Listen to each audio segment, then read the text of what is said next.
Doggy. All righty. Hope you had a good weekend. Halftime show, Terry Ford, Tyler Head, as I try to keep the headphones on my head. Good luck with that. We are here till 3 here on the game. Appreciate you if you're here in Columbia at 107.5 or in Florence at 100.5 or Myrtle Beach 100.3. Thanks a lot. I have to ask, are you afraid the headphones are going to mess your hair up? No, you know what it is? I'll tell you what it is. You know, the 4 hairs on my head, it takes me hours. Now, I'll be honest with you, since I have lost hair, having headphones on top of my head annoys the hell out of me. Oh, I guess I didn't think about that. It really bugs me. Like it it just rubs the top? It just really bugs me, yeah. Okay. Back when I had a big full head of hair, I didn't care. I had hair sticking up to here and there. And matter of fact, it was tough to find headphones to stay on because my hair would pop the headphones off. You really got to show me some pictures of this sometime. I got to show you the old days when I had the Def Leppard hair. Yeah. That'll be a sight. Oh, yeah. Again, you've never seen it, so you'll be like, oh, my God, is that like Joe Dirt? What are you doing? But, yeah, I I looked like I was in a rock band, but I would never use that to my advantage. Not at all. You also wouldn't fake an English accent and call yourself Terrence. Oh, God, no, I would not do that at Ocean City, Maryland when I was 17 years old. Hello, love. I'm a foreign exchange student named Terrence from Liverpool. I would never do that. Bad English accent work like a charm when they've been drinking. Just going to say. Are you in a band? Yes, I am. I am Def Leppard. My first name is Def. Anyway, all right. So, I mean, obviously, we have nothing to talk about. There's nothing going on in the world of sports. Not really. No, and we'll start with this. I mean, all right, this is going to take maybe a couple segments to go over the James Coley era at South Carolina. Man, so many great highlights. I mean, I was going to say, I hope you have them all racked and ready to go. You know, all the time that old James spent here developing wide receivers and recruiting talent to. Anyway, I mean, obviously that's the big topic of conversation. And look, I get it. If you're a Gamecock fan, this stinks. This is, where's loyalty? What you made a deal, You shook hands or you signed something or you had a press conference, you met with the players. You're a scumbag. And I get that being a Gamecock fan. You would think that because, if you reverse this and you poached a really good assistant from Georgia and brought him to South Carolina, here, Gamecock fans would be going, yeah. And Georgia fans would be going, you got no loyalty. You're a scumbag. It's always the perception of where you're getting people from. Sure. And I get it. The dude was here, a month? Yeah, roughly. Roughly? I don't know if he'd moved everything into his new apartment not yet or not. Yeah, man. Did you sign a lease? Do you have to pay like the 12 months? I've gotten out of a lease early before. It's a couple thousand, so I think he can swing it. Yeah, I think it'll be all right. Was Georgia going to pay his lease for his apartment? Can you see him? All right, I got some bills. I got this buyout from South Carolina. Yeah, I just signed a lease for an apartment. You got to pay the 12 months on that, baby. By the way, there's this car situation. Kirby. He just brings him a list of charges. Here, Kirby. Here, help a brother out. So, yeah, if you're a South Carolina fan, I get you. I do. Absolutely. I mean, guy made a quote-unquote commitment, so to speak, and then rolled out on it for a better job. And I guess this is the thing that hit me the first. When this thing first popped, I got text messages, whatever. And my first thought was this. And I don't know why it was my first thought. I got no clue. But I wasn't thinking about the South Carolina coaching staff, the Georgia coaching staff. My first thought was this. Okay. So here once again is example number 17,444,222,104. Well, we have to stop using the word loyalty in college athletics because there is none. And here's the thing. James Coley probably got offered, from what I hear, more money. They're going to pay his buyout. He's going to go to, and look, Georgia's the best program in America. Yeah. So you're going to go to the best program in America, you're going to make more money, and they're going to pay your buyout and probably, your apartment lease. So how many people would turn that down? Think about your profession and your business and your job you're in. Let's say someone offered, you say you accepted a job, and you just started it, and then someone all of a sudden comes to you with a fantastic offer, and you do have the ability to get out of the job you just took. Sure. How many people would say, you know what, I made a commitment. I'm going to make less money and stay with my commitment. Right. Again, this job is a profession. Does it look like it's the most honorable profession these days? No, it doesn't. Does it look like it's a bunch of used car salesmen running around from dealership to dealership at times? Sure, but you know what? Again, we have to stop using the word loyalty because there is none. So please, and I really put it with players. I get everybody wants these players. Oh, you're going to transfer? Where's your loyalty? Why aren't you loyal? Who's loyal around players, Tyler? Help me. Show me the loyalty that these players are learning from. Nobody.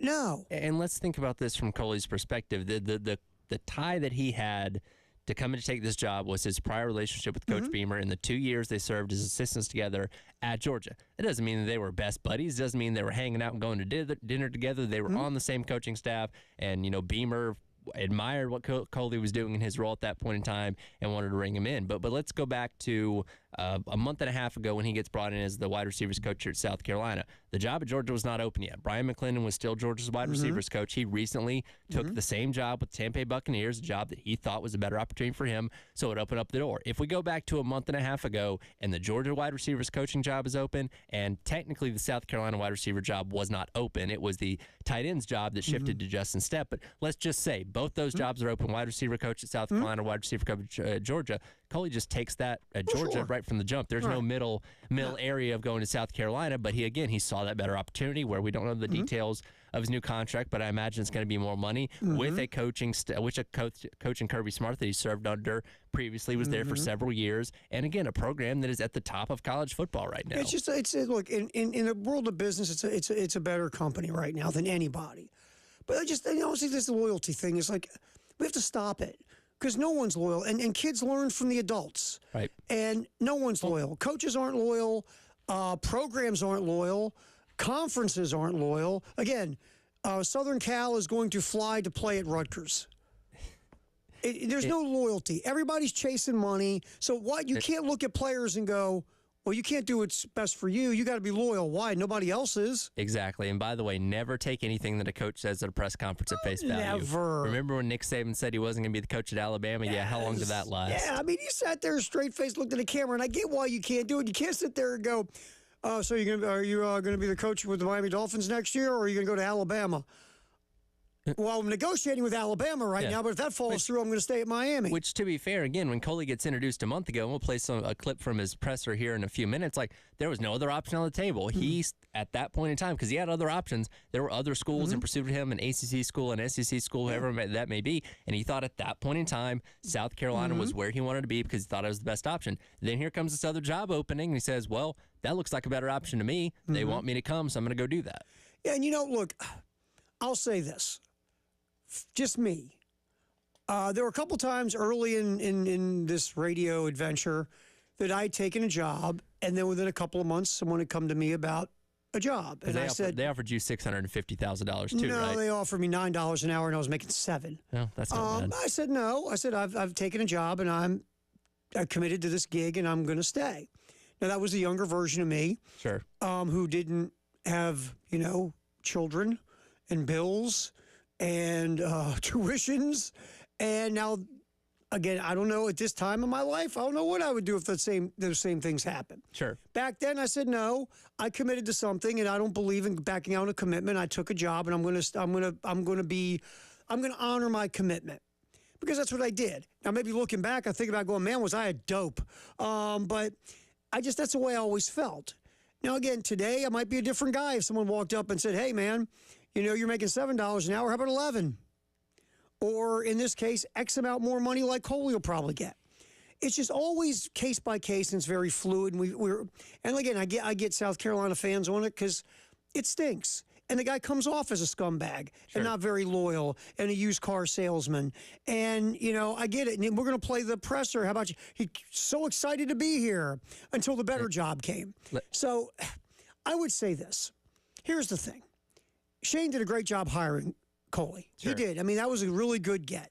But this shows you just James is looking for the best opportunity. At the time, South Carolina was. Guess what? A month and a half later, Georgia became. So if I'm Shane, it's almost like this. if if you met a girl at the time you met her, she was going out with somebody else, then you got with her. What makes you think she's not going to do that to you?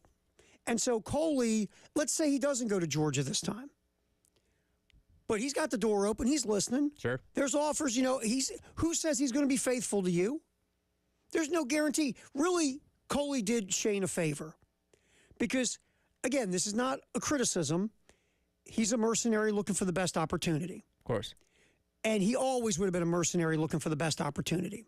And if you think he was going to stay here for 3 years, this shows you no, he wouldn't have. Because once the better opportunity showed up, whether it was Georgia, LSU, Ohio State, wherever, it could have been going back to the state of Florida, where he's originally from.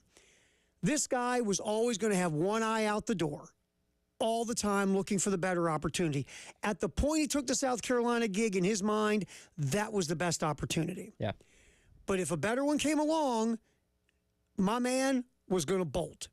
So really, he did you a favor because now that's out of the way. The guy with one eye out the door is out the door. Now you can reassess, reshuffle, and take a look at this again and go make another hire. And I know it's bad optics. I get it. There's a lot of people beating up everybody. But you know what?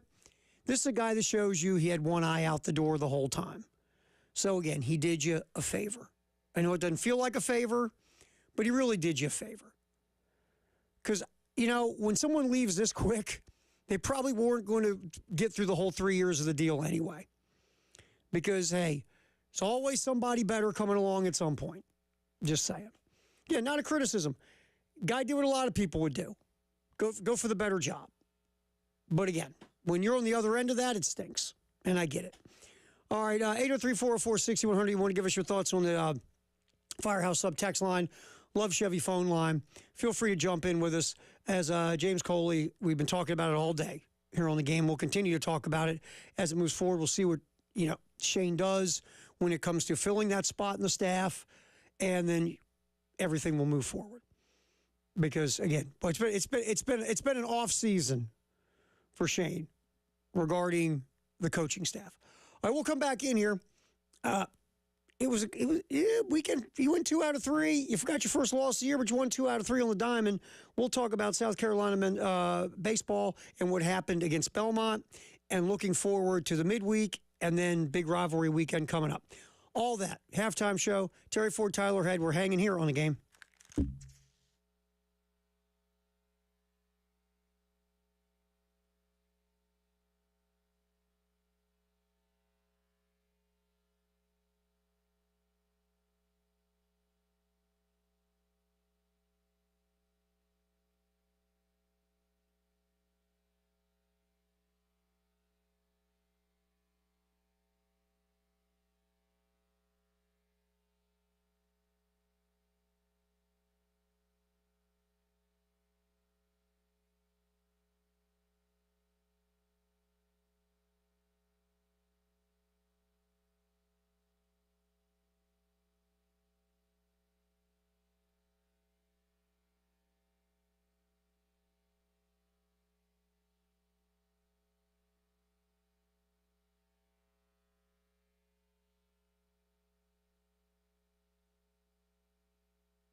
Hello, everybody.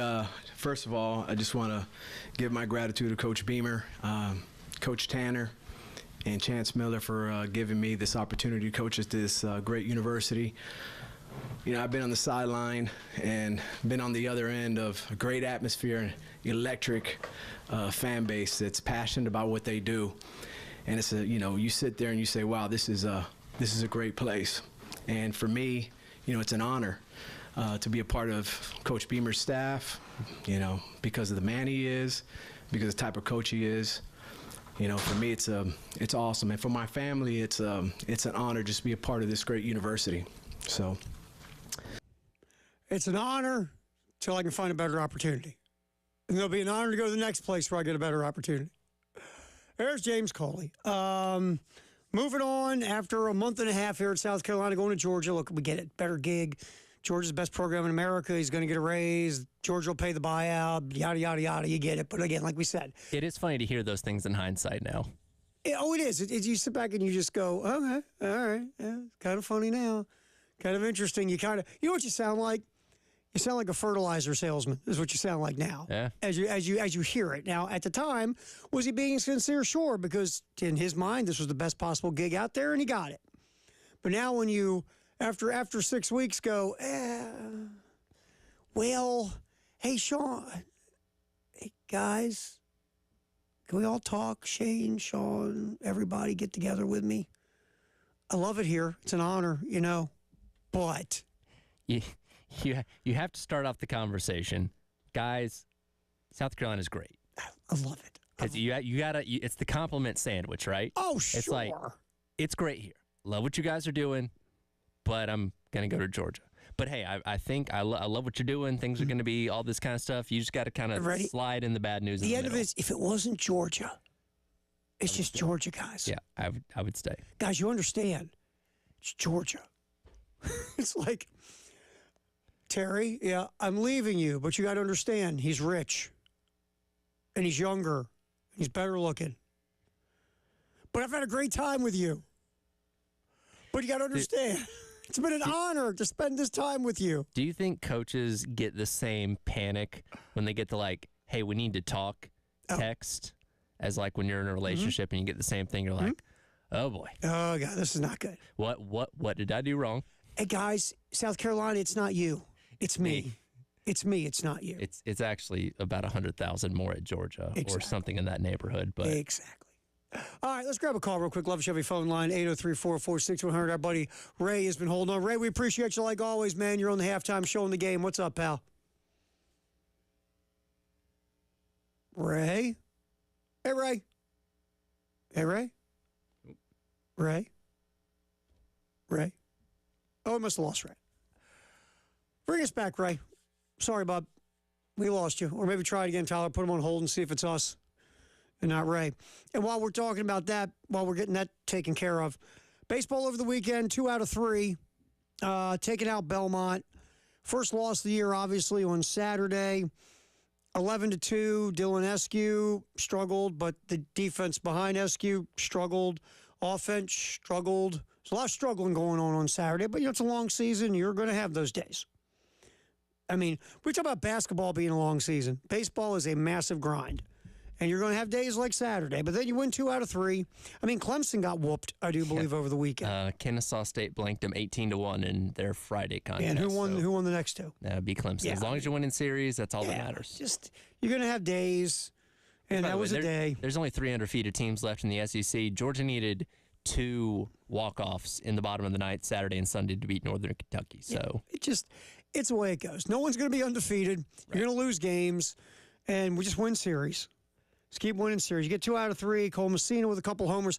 The wind knocked down 2 shots that Messina hit that could have been 2 bombs on Saturday. He really should have had 4 on a normal weather day on Saturday, or for the whole weekend if the wind was a little bit tamer on Saturday. But, he obviously responded really well. Had the 2 homers yesterday, the one that ended up ending the game 12-1 in the bottom of the 8th there. So a great performance for the weekend for Cole Messina, all things considered. And besides the rough go pitching Saturday with SQ and also Avich struggled Saturday too.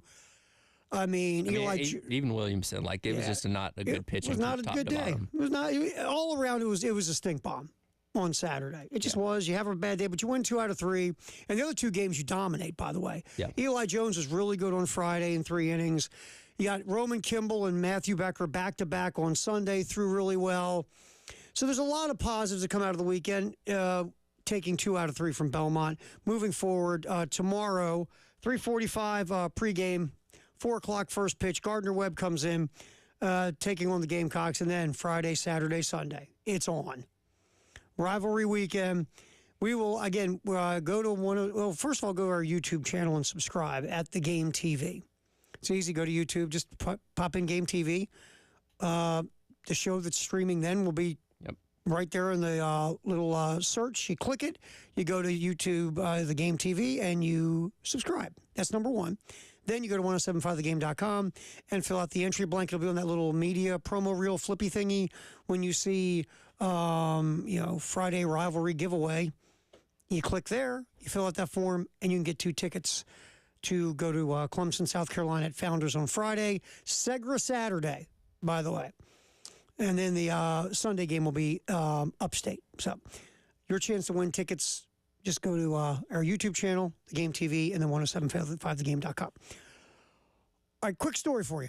So yesterday, for my kid's birthday, he's a huge Giannis fan. Okay. Loves Giannis Antetokounmpo of the Bucks. My kid plays basketball. He's a big NBA kid.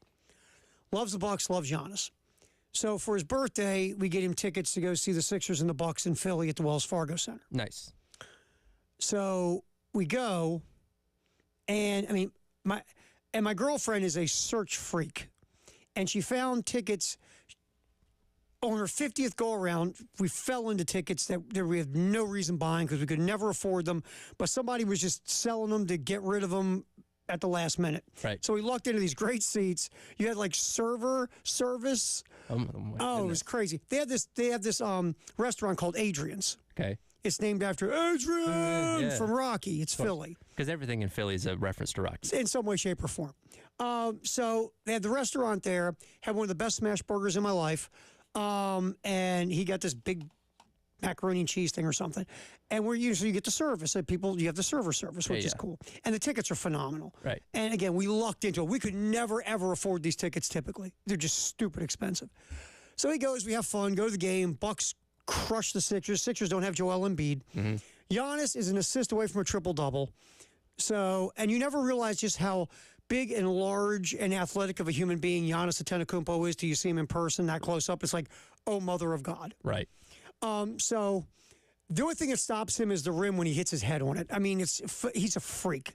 So anyway, so we leave, and we're driving from Philly back to Baltimore, and we're stopping at a Dunkin' Donuts in Wilmington, Delaware.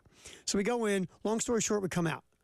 So, and remember, I've got a rental car right now because my car's getting fixed. Yep. So I got this Ford Edge. It's an SUV, big blue SUV they gave me. So we're going out, and I hit the little beep, beep, beep on the, on my little keychain to open up the door. So you hit beep, beep, beep. So we walk over, get in, and again, it's a renter. It's like nothing's in it because it's a rental. It's pristine. So we get in it, and it's relatively clean because it's a rental. Yeah. And so we get in the car, I look around, it's a little dirty. Look over at him. He looks at me, and there's like a wire or something in the little front compartment. Then I pop open the mid glove compartment to put the keys in, and when I look in, I'm like, "Hey, why'd you put a CD in the glove box?" And we look at each other at the same time. We go, "Oh my God, we're in the wrong car. We're in the wrong car." So we get out real quick, and we get into, and our car's sitting right next to it. Both of them are the same color, by the way. Oh man. So we get into the right car, and this guy and his girlfriend are watching us. And it's not the people for the car; it's in another car. Yeah. So they're watching us, and the dude looks at the car we got in, and looks at the car we end up in, and he yells over, "Hey, did you guys get in the wrong car?" And we just start laughing. We're like, yeah. And we're all laughing in the parking lot. And we were sitting there laughing for like 5 minutes with these people, we don't even know them. And we're joking about it and everything. So then we start to drive away, and my kid looks at me and goes, "Dad, why was that car unlocked?" I was like, I don't know. And I said, because all of a sudden I'm thinking, because I'm from Baltimore, I go, why don't we go back and see what's in it? Missed opportunity. You know what? Why did I take the CD? I didn't even see what I might have liked the band. But yeah, we sat there. We were in that car for like a minute, And then we realized, oh, bleep, we're in the wrong car. I've never done that in my life. It was That is so funny. That's pretty. See, I thought you meant like your key fob unlocked that car too. No, it was just unlocked. Wow. Because that car was a Subaru, and mine, and the renter I have is a Ford Edge. Now, how safe of an area is Wilmington? Yeah, I mean, safer than Baltimore, but I wouldn't leave my car unlocked in Wilmington. Because I don't leave my car unlocked anywhere. Me either. I wouldn't leave my car unlocked in Mayberry. I mean, forget it. But yeah, so McGillicuddy was, Dad, why was that car unlocked? I'm like, it's a good point. Why didn't we steal something? I don't know. We laughed. We just sat there and laughed with these people I'll never see again in my life for like 5-10 minutes. It was hilarious. That's great. I will get back in here. Halftime show. Terry Ford, Tyler Head. Basketball, another good weekend for the men and the women. Let's discuss it. Especially a big win for the men in Oxford. Halftime show. Terry Ford, Tyler Head, right here on the game.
B.J. Mack standing on the near sideline, just like a traffic cop, telling guys, don't go anywhere. Let's just milk this thing.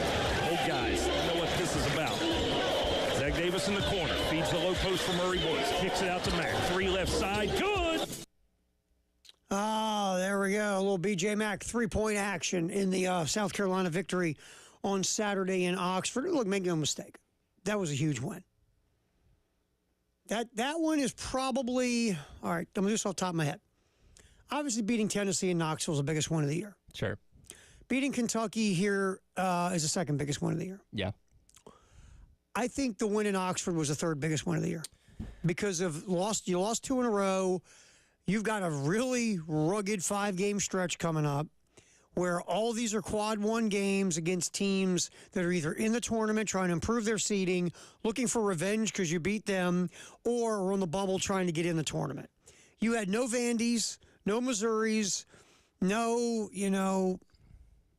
South Carolina, school for podiatrists. I mean, you had legit games, and you got the first one on the road against a team that's only lost 1 game all year at home and is trying to get on the right side of the bubble, who was desperate. Yeah, it's one of those ones that'll get your confidence back up because we look at, that Auburn game and LSU game back-to-back, and then you look at the rest of the schedule. As you mentioned, tough games in Oxford and College Station, 2 ranked teams in Florida and Tennessee, and wrapping up with a very physical Mississippi State team. You look at that and go, man, how many of these games can they win? We threw that number out there last week of, hey, ideally you'd like to win at least 2 of these games, feel pretty good about making the tournament at the end of the regular season. But you look at that and say, man, there's a path to losing all these games if South Carolina's not careful. So going on the road to Oxford on Saturday, not only winning, but winning the way that they did, where they pretty much dominated from the jump, had the 14-point lead at halftime, managed that gap in the second half well, to where Ole Miss wasn't really in the game. Now, again, after the LSU game the other weekend, no lead is safe, but you're able to hold on, pick up a 13-point victory, and get some confidence back in yourself, if nothing else. Well, that's what it was. That's why I think it's the third biggest win of the year.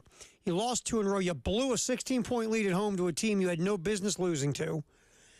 And then you're traveling on the road. Again, say what we want about Ole Miss in conference play. They're 14-1 in their barn. Yep. And you not only beat them, you smacked them around pretty good, and you didn't lose the lead. Now, when you blow a big lead, we can say whatever we want. But when the other team gets it under double digits the next time it happens to you, you got a little, okay, we can't let this happen again, or oh, geez.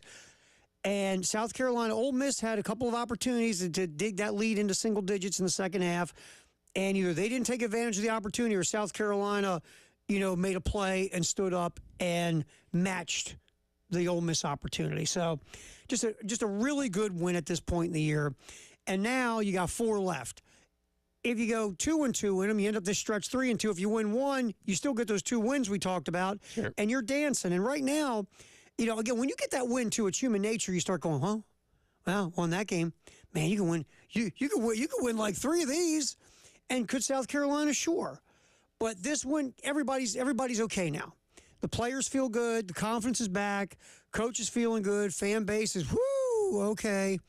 That's why I think that win was the third best win of the year. Yeah, no, it's hard to argue with that. And again, you have a daunting task these next couple weeks, but you're still technically in position to maybe even have a shot at the SEC regular season championship. Now, you do have to count on Alabama and Auburn to lose some to help you out there, but all your goals are still in front of you. And I think the latest bracketology had South Carolina up to number 6 at this point in time, so still have a shot at a pretty decent seed as well. Yeah, and you're still in position to play Friday to start the SEC tournament, so that's a good thing. When you're in the top 4, yes, you can be there. Well, let's hear from Lamont Paris here. A couple shots from the head coach. First of all, here's Lamont talking about the satisfaction of getting a W in Oxford after that little mini 2-game skid.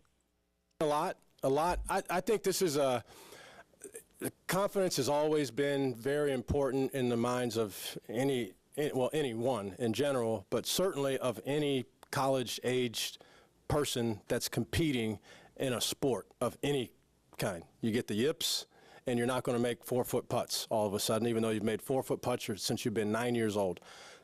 Confidence. I think confidence is such an important thing. So I thought it was important from that standpoint because, you lose in the fashion that we did at Auburn, right? And I don't know who's in first place in the NBA. I'm not up on my NBA viewing right now, but I think they would have beat that team that day. That's not to excuse our role in what that game was, but they were really good, Auburn was, in that game. So you lose in that fashion in that game, then you lose in another fashion, which is even to your psyche and confidence more damning because you're up 16 points in the second half and you put it on cruise control in some ways, and then you come back and you lose. And then the fashion in which we lost that game, I've just got able to move forward.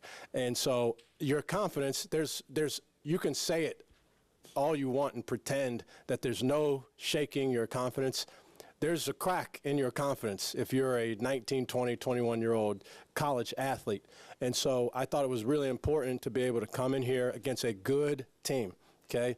You don't trip and fall and accidentally end up with the wins that this team has had, Ole Miss. And so I thought it was really important to them for their confidence to be able to come in here under the circumstance. We're getting towards the very end of, everybody's talking about NCAA tournament. Who needs to do this to bolster their resume and all these things.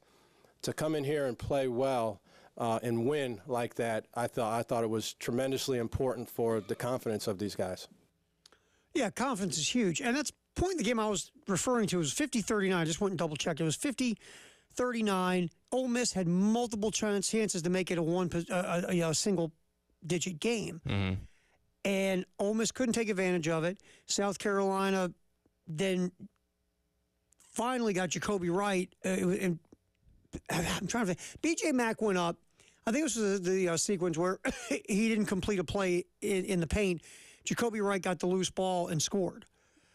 And that put it back up to 11, and from that point on, it never fell under double. It went to 13, and it was a huge 4-point swing because Sissy for Ole Miss missed a point-blank layup. Mm-hmm. And then South Carolina popped out, and Wright got the layup, and it went from possibly 9 back to 13. Right. And then they held it. They held kind of right there for the rest of the game. So, and Lamont's right. Confidence is gigantic. And now you feel good again. Part of it, I think, is the week off land at the right time, Tyler. Let's hit this cut real quick. Coach Paris talking about the week off for his team. Probably. I mean, it was miserable for me. I'm not going to lie to you. That was one of the hardest games for me to move forward from. It just, for whatever reason, it was hard for me to move forward. I think it was just all the things that we did that contributed to how it ended, and then the dramatic fashion in which it ended. And so, it personally was difficult to have a full week before you get to play and get that taste out of your mouth. But I think it was good for our guys. We had a long film session. There was a lot of truth-telling that was going on in that film session. We try to provide an environment where that's the main thing that we can do. We can tell guys the truth, and it's not abrasive, and it's not critical. It's factual stuff. So there was a lot of truth-telling in the film session, and we had a couple really good practices. We had an extra day off, so guys got rested up, and a couple guys tended to some bumps and bruises.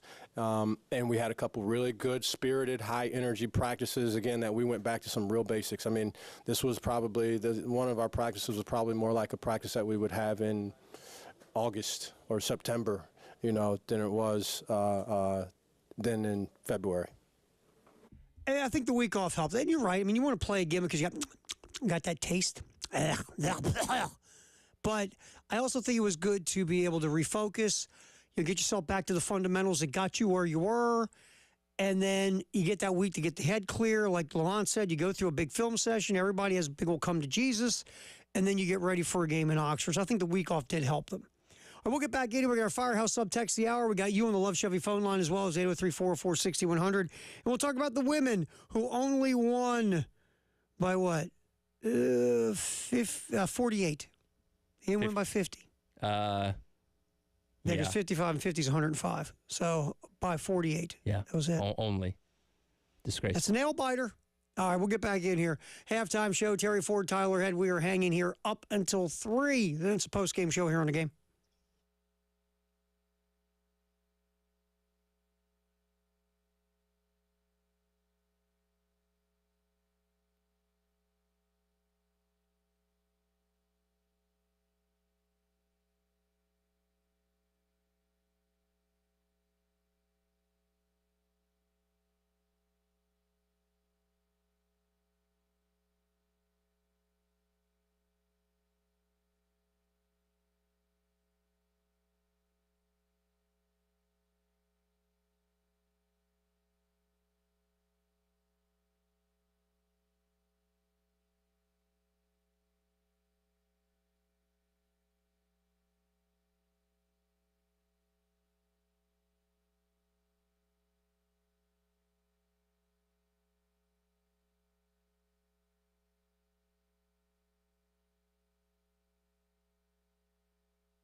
Time to check out our Firehouse subtext of the hour. If you're on hold on the Love Chevy phone line, we'll get to you at 803-446-100.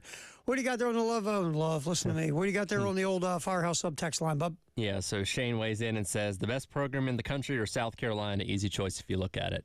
Obviously relating to the James Coley situation. Well, that's not a dig on South Carolina. You just literally have the program that's won 2 out of the last 3 national championships. And we're in position to possibly win the third one in a row. They lost the SEC championship game. A place that you're very familiar with. You've already been under Kirby Smart for 4 seasons prior to that. Like, it's a very familiar place. Again, your only tie to South Carolina is your relationship with Shane that you had previously at Georgia. And again, I don't know if they were best buddies in their time in Athens or not, if it was just an appreciation for what Coley was as a coach that Beamer wanted to have on his staff. But again, a month and a half ago, this job wasn't open at Georgia. Now it is, and Coley views that as the better opportunity, so he took it.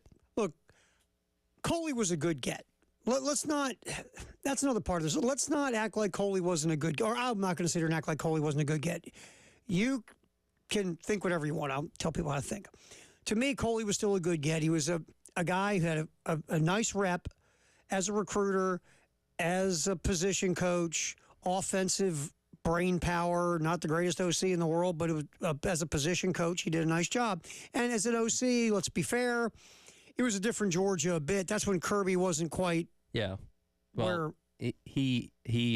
well, no, it's 2019, but he would have been in there to oversee the field situation and all that kind of stuff, because I believe he was the quarterback's coach in 2018. Right, he went from, did he start as wide receiver coach and then went to quarterback coach and then offensive coordinator, right? OC when Chaney left to go to Tennessee. Right. So I mean, again, he's a high-quality coach. He's a good recruiter. He does a nice job recruiting Florida, where he's from. It was a really good get, but, this is what happens, though. When you go grab guys like this, this can happen to you. And this happened. And like I said earlier, when you think about it, he came here because it was the best job that was open. Sure. I feel like if you look at it, he would have been here until the next best job open. Yeah, it would have. He ended up likely being a stepping stone, for being honest. And one thing that I brought up when they hired him, over a month ago, was the perspective that he brings to the offensive room, given the fact that he's 50 years old, been around the game for a long time, been an OC at multiple different places, just had a lot of experience in college football and that's no disrespect to Justin Stepp, who's had his fair share of, time as a coach and all that kind of stuff. But Coley, just being older, being wiser, being around the game more, he can bring a different level of perspective to that offensive room that, unfortunately, you're not going to have now, more likely than not. And we'll get to the Justin Stepp part of this next hour when we do football. But yeah, I mean, getting Coley was not a bad move. It's just this is the world of coaching in college football, and this is where it's become. And unfortunately, South Carolina got the I'll make it nice, the bad end of the stick on this one. Yeah. There's sometimes you win them, sometimes you don't, and this time sometimes you're the windshield, sometimes you're the bug. The great Mary Chapin Carpenter. All right, let's grab a call. Oh, just lost him. We're going to talk a little women's college basketball. Lost her caller. Get ready to get them. That's okay. Well, spoiler, they dominated. Yes, let's get, speaking of dominating with the women, let's get Dawn in here real quick. Talk, get cut 24, Tyler, about the fast start against overmatched, overrun Kentucky. That's another thing. Another thing we've been working on, just getting out to quicker starts in the first quarter and the third quarters. And I thought we did a really good job with that. We want to play our best basketball as we enter into the end of the season and into postseason. And this was a really good start to hopefully us bottling this up and playing this well throughout the rest of the season. And again, a fast start, understatement. 25-8 at the end of the first quarter. Kentucky had only 22 points at halftime, which, is more than Alabama had at halftime. South Carolina just took Kentucky to the woodshed. 64% from the floor, almost 67% from three, 90% from the line. Just you name the stat. I'm looking at it right now. You name the stat. 37 rebounds to 28. Offensive boards. Only Kentucky did win the battle of offensive rebounds. Well, South Carolina had very few offensive rebounds when you're shooting over 60, almost 65% from the floor. And, just really quick as we look at this basketball team, again, no Camila Cardozo, very smart sitting her down for another game. Just let her get her legs back and get her rested and get ready for the stretch run in the postseason. And you look at what they've done. I mean, Watkins coming off the bench now, starting here recently with 13 points. Chloe Kitts went 10 and 12, and her improvement through the season has been just thumbs up. And how about Fagan off the bench with 16? How about Fulwali coming in, scoring 17, Tyler, 12 of 12 from the free throw line? Yep. Which free throws have been, an area that's been a little bit of concern One for of those things. Carolina, but a good day for them on Sunday as well. They had 30 assists, and we're going to get next hour. No, we got football next hour. Before we get out of here, we'll get Dawn talking about how well the Gamecocks passed the rock. 30 assists on what I believe is 38 made field goals. Yep. Unbelievable. That's passing the basketball. You had 1, 2, 3, 4, 5, 7 different players had at least 3 assists. If you're Dawn, it doesn't get any better than that offensively. What a great performance. I will get back in here. Football. We'll talk to you on the Love Chevy phone line. Get another Firehouse Sub text as well, like we always do. It's brought to you by Atlantic Windows and Doors. We're just talking a ton of football in the 1 o'clock hour on the game.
Halftime show, Terry Ford, Tyler Head here on the Game Till 3. Right now in the 1 o'clock hour, like always, we talk about football and then we'll throw in some football. Sponsored by Atlantic Windows and Doors. 40 years.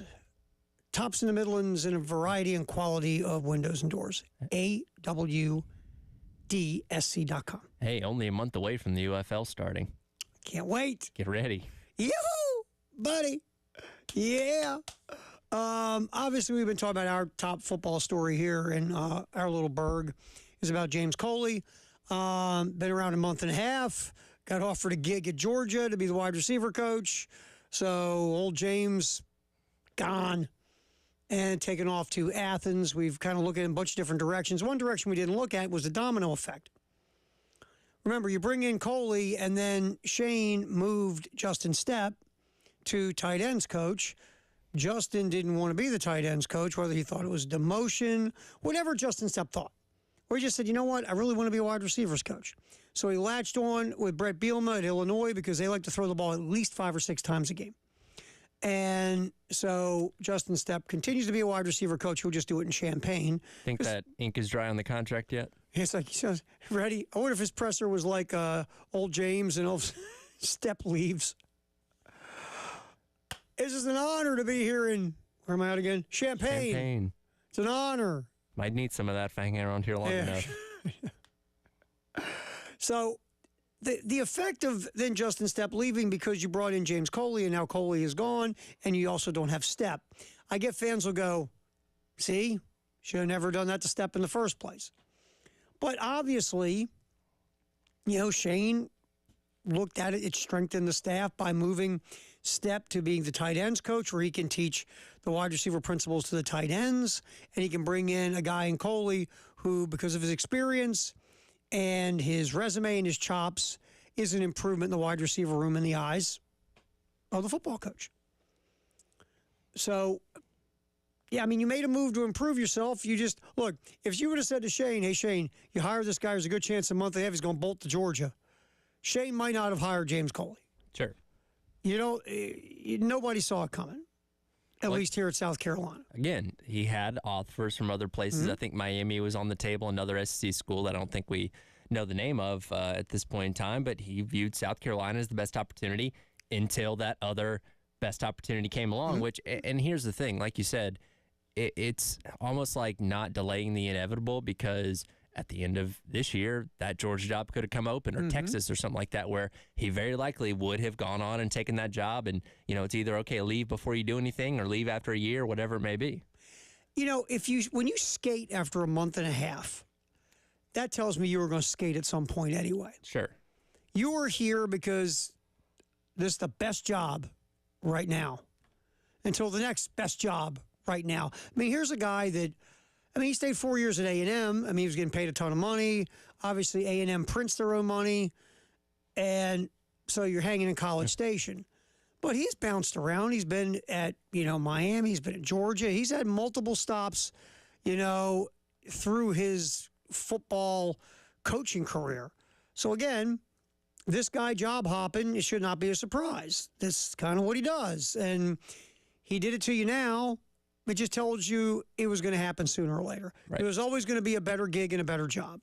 So really kind of did you a favor. Yeah, the timing isn't like awful, but now you just go out and you know what you do? You go poach somebody else from somebody else's staff. That's the world you live in. Just is. And look, this has been kind of a weird offseason for South Carolina as far as assistant movement because typically you're not still trying to hire assistants in early March or late February, Right. which is kind of where you're at right now. But you kind of look at the timeline of just a month and a half, which really started with Montario Hardesty getting fired at the beginning of January, and all this transpired. Limbo leaving, obviously Duke Millis coming in. You're hiring Coley. Stepp gets moved over, then he leaves. So it's just a weird place to be in. But yeah, South Carolina, being a Power 5 institution, does have the opportunity, and being the SEC no less, does have the opportunity to do the same thing to somebody else and go poach somebody off of another staff that may see South Carolina as that better opportunity. That's what you do.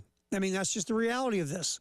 Or, I mean, Shane might have, a name up the sleeve you don't know about that he might not be just going and poach from somebody's staff. I don't know, but That's just the reality of the world of college football coaching. Oh, you poached ours? Okay, let's go poach somebody else's. I mean, that's just the way this goes. And that's why, and look, I've seen a lot of people that have reacted today about feeling betrayed and this kind of stuff. Sure. It goes both ways. Now, I know it's not the same situation, but, I mean, you did just take Georgia State's head coach and Sean Elliott when they were not necessarily ready to fire him. And again, he's been there for 7 years, so it's not like he's leaving after only being here for a month, being there for a month or something like that. But I mean, they'd started their spring practice. They were getting ready for 2024, and then he leaves to go to South Carolina to be an assistant coach. So again, it's not an apples to apples comparison, but again, you just got to kind of get used to these things, unfortunately, in college football now. I said this at the opening of the show. You just that L word, you just can't. It's gone. Loyalty is everyone's loyal to themselves, and that's the way this is now. Whether it's conferences aren't loyal to themselves, programs, universities. I mean, we've got Stanford and Cal in the bleeping ACC. Please.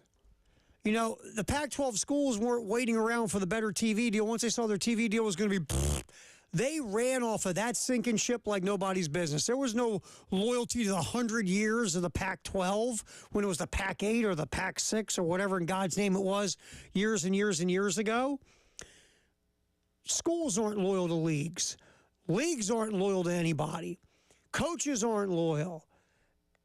And I said last hour, so please, let's stop trying to yell at players to be loyal, because everybody that they look up to, the grown-ups in their world, they're loyal to one person, themselves. Yeah.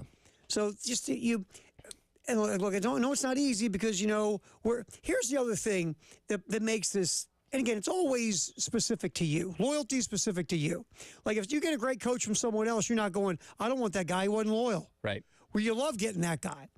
But when you have a guy leave you like that, you say, well, what about loyalty? Loyalty is a very one-way street with us fans. Sure. It just is. But it's just the idea that it's just we grow up being taught honesty is the best policy, and you want to be loyal, and your handshake is your bond, and it's a promise and it's truth, and when you make a commitment, you stay with your commitment. All that stuff we were taught. Now you get older, and especially as the world has evolved, guess what? A lot of that stuff really isn't true anymore. Yeah.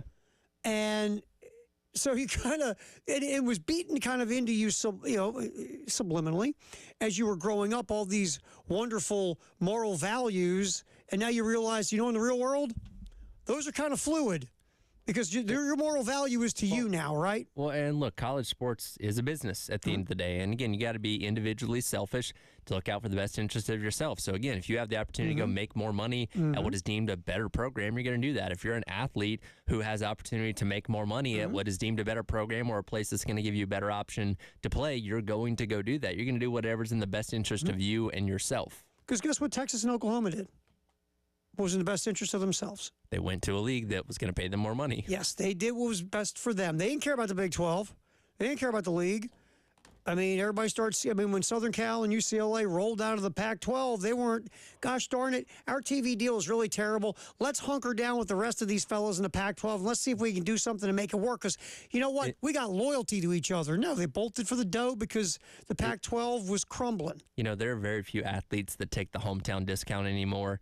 Everybody, praised Tom Brady, but his wife was making more money than he was, so they weren't hurting for cash by any means. But yeah, you look out for yourself. You're going to try and get the best opportunity, the best deal, that's no matter if you're the today. athlete, the coach, whatever it may be, because again, you got to be selfish. Right. And that's again, we look at it like, wait a minute, that's not what I was taught when I was a kid. But that's the reality of the world. I'm not saying you got to like it. That's just where it's at right now. Everybody looks out for themselves. And the loyalty is to you. And that's just where we're at. And you might say, well, that's the problem with the world we live in, Tara. I'm not going to argue with that either. All right, let's grab a call real quick. Love Chevy phone line, 803-404-6100. Let's get Hank, who has been patiently holding on. Hey, Hank, we'll get Hank in here real quick, Tyler, and then we can grab the other one. Hey, Hank, thanks for holding on. You're on the halftime show in the game, my friend. How you doing? Hey, Hank.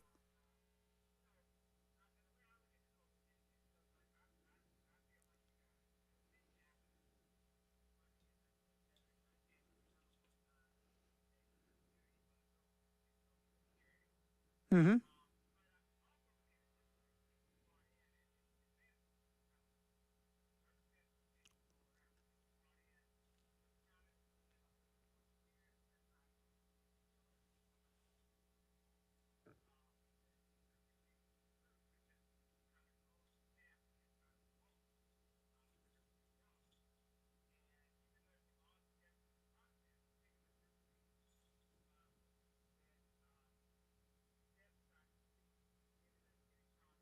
Mm-hmm.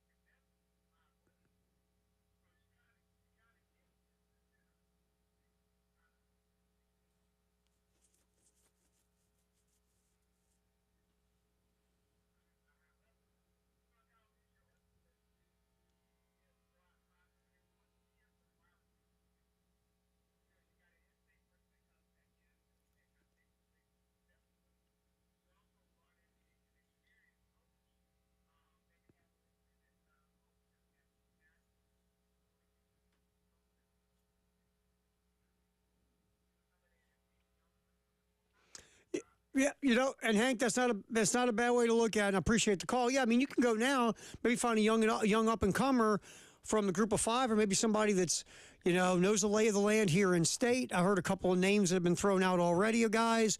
Receivers coach at Coastal Carolina was a name I heard a couple different times today. So maybe you go out and get a younger coach who is going to come in and he's going to be fired up to be at South Carolina. And whether he's here for a few years and then goes to the next level, or he stays here for a while and moves up the chain here with the Gamecocks, whatever. Maybe you go grab a younger coach who will bring you, some of that younger juice to the room. Also on the recruiting trail. I mean, yeah. I mean, it opens up a possibility. It does, and what you hope for is that 2-3 years down the road, you say, "Wow, that actually ended up working out better for us than the Coley hire." Not to say that Coley isn't going to be successful in his time at Georgia, but you say, "Okay, whoever we end up bringing here at South Carolina, the receivers developed to this point, and we got these recruits because of this guy, and we did this, and that because he was our wide receivers coach," which again is possible. And again, we're so early on in this process; it's only happening over the weekend. We don't know who those names on the list are necessarily just yet, but I imagine, especially with spring practice starting here in just a couple weeks, this job will be filled pretty quickly. Yeah, or Shane might go get another guy like Coley, who's experienced and has a lot of skins in the game, and he's bringing him in a situation or circumstance brought him to South Carolina. So we will continue to discuss this situation as it plays itself out. We'll come back. An NFL coordinator goes to the college ranks. Why would he do that?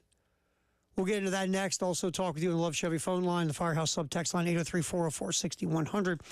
Do not forget, a Grand Slam can win you some serious dough. So all you got to do is really simple. You go to 1075thegame.com. It's a Palmetto Citizens Federal Credit Union Grand Slam giveaway. We have not had a Grand Slam yet this year. Nope. How many games have been played? 8. $200 in the pot. Yep. So you go to 1075thegame.com, you look for the Grand Slam giveaway and the little flippy thing, the media promo reel thing. You fill out the entry form. It'll take you 12 seconds. And if a Gamecock player hits a Grand Slam, bam. The next game, which is tomorrow, you can win $200. It's very simple. From Palmetto Citizens Federal Credit Union and us here at the game. We'll come back. A coach from the NFL went to college. That's weird today. We'll talk about why. Halftime show, Terry Ford, Tyler Head, football in the 1 o'clock hour here on the game.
halftime show as we do football in the 1 o'clock hour. Terry Ford, Tyler Head. Of course, 1 o'clock hour, sponsored by Atlantic Windows and Doors.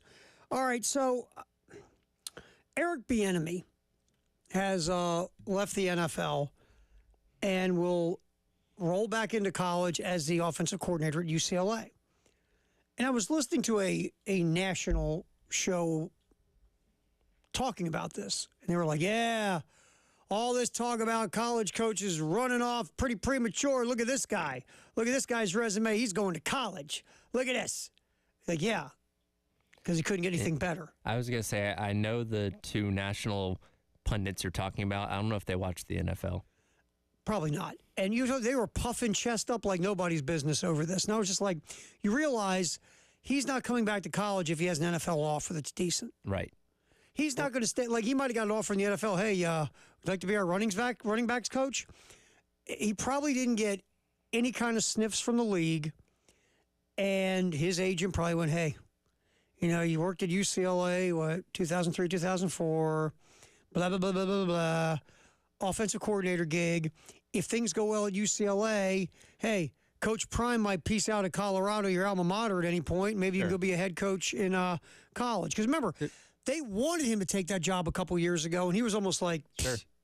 Well, really? And here's the thing. He's a name that has come up year in and year out. When he was in Kansas City as a potential head coaching candidate, interviewed with a bunch of places, they never hired him. And they always wondered, like, okay, are teams skeptical on how much of the offensive success in Kansas City was him, how much of it was Andy Reid? And obviously he goes to Washington, and the offense still pretty darn good this past season out in Kansas City. And remember, I think it was before the AFC Championship game, he hadn't even been fired by Washington yet, but he went to like the team hotel and hung out with Kansas City and all that kind of stuff. And it almost seemed like this, like, oh, well, maybe they'll bring him back in the fold. And they didn't do that. Like, if Andy Reid wanted to bring him in, he could have, but chose not to.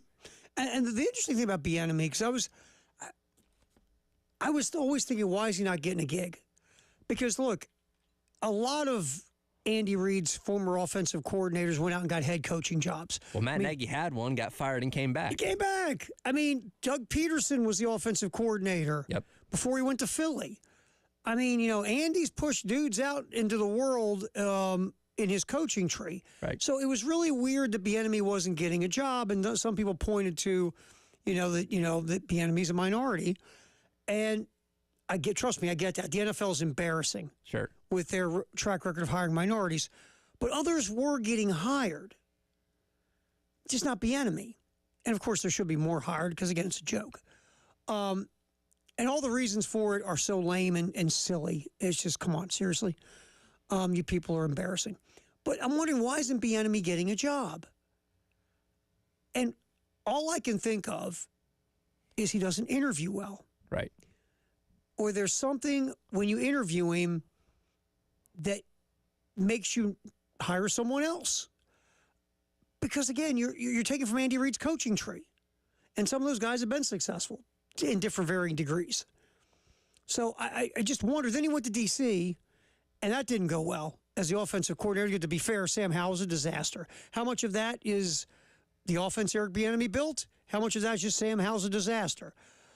But Bieniemy wanted to go to D.C. to show everybody it wasn't Andy Reid and Patrick Mahomes. He was betting on himself. And guess what? The House won. Yeah. So now Bieniemy's not getting offers to be an offensive coordinator in the NFL. And so Bieniemy's like, I gotta keep going. So now he's going to go back to college where, last time he was at Colorado. And now he's going to head to UCLA after roughly 10, 11 years in the NFL. And I'm telling you, I can see the plan clear. He's going to go to UCLA, be the offensive coordinator. Hopefully the offense is dynamic and explosive and scores a ton of points, and then he'll go be a college head coach. He can't be a head coach in the NFL. That door's shut right now. So he'll go to college and try to be a head coach and go that way. That's what I feel like this is. This isn't like this whole thing going on with head coaches in college football leaving their head coach positions. It's a real thing. And by the way, Bieniemy wasn't a head coach in the NFL leaving to go to college football. Right. What we're talking about are head coaches leaving head coaching positions in college football. So the guys puffing their chest got the whole thing wrong. All right, real quick. Andy Staples talking about another deal that's going on. The NCAA, to the shock of no one, lost again. This time they lost in the deal being taken to court by the attorney generals in Tennessee and Virginia over NIL collectives. Here's Andy Staples talking about another L in the courtroom for the NCAA. A federal judge in Tennessee has declared the NCAA's NIL rules essentially illegal for now, at least in the states of Tennessee and Virginia, which were the states that sued the NCAA over its NIL rules. But what this effectively does is means the NIL rules from the NCAA that the schools made are not in effect at the moment and probably are not coming back, because typically when a preliminary injunction gets granted, the rules or the matter at issue isn't coming back. No, another L. Again, anything the NCAA tried to do regarding collectives and trying to say, hey, it's not pay for play, and we all knew it was pay for play. And the look, I'm not going to say ridiculous because I understand the theory of their idea was once you get on campus, now you can go take advantage of your name, image, and likeness. And you know what? I agree with that. I wish it was that way. I really do. In theory, it sounds like a great idea. But in practice, no way. And Can't do it. This obviously all stems from Nico Iamaleava, the five-star quarterback from California that ended up at Tennessee, expected to be their starter this upcoming season, being tied in with this Spire collective before committing to Tennessee. Now that collective, not directly tied to the university like the NCAA said you couldn't be, so there's their backdoor around it. But when you're talking about a guy like that, as well as other high-level recruits, you're affecting their ability to basically play the market. Well, what is that? What then are you doing, Tyler? You're violating their antitrust to be able to say, I am this caliber of athlete, and I have to blindly go to a school without knowing what I'm going to be able to profit from my name, image, and likeness until I got there. And Andy Staples brought up a really good example later on in his video talking about it. Imagine you are looking for a job. You're getting offered a job from 3 different companies, but you don't know the salary of any of them until your first day of work. So you show up to job number 1 that you ended up taking. Well, congratulations, you're making $20,000 a year. Job number 2 that you could have taken but had no idea they were going to offer you $100,000 a year, and you didn't know. Sorry. Again, a great idea in theory, but once you take a step back and look at it, you're violating antitrust laws. The Sherman Antitrust Act of 1892. I've never been so well versed in By the way, something. how much does the NCAA hate the Sherman Antitrust Act? Yeah, not a fan. It's ruined everything. So basically, any of that stuff the NCAA is trying to stop with collectives is gone. Transfer rules are gone. You know what? It just hit me. There's only one thing really everybody can do to make this make sense. Collective bargain. There's your drinking word for the day. I know. Hey, I'll take a second while you take your shot. All right, we're going to break the rule for football for our buddy Lee here in the next segment, who's been holding on patiently. We're going to get Lee in. He wants to talk a little bit about the men's basketball team. So we'll break the football rule for a couple minutes for Lee in our next segment. It is the halftime show. Terry Ford, Tyler Head, running till 3 on the game.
We are rolling with our football hour like we do every day at 1 o'clock here on the Halftime Show, sponsored by Atlantic Windows and Doors.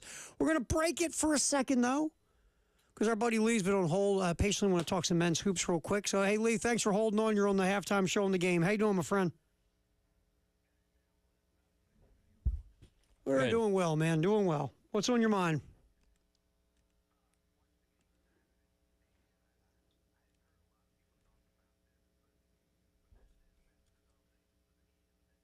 Mm-hmm.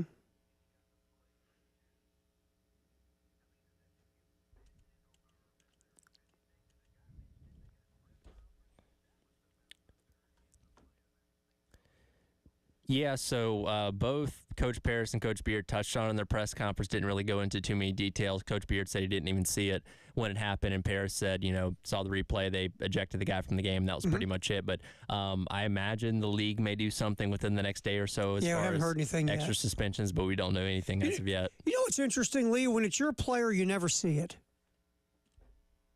You ever notice that?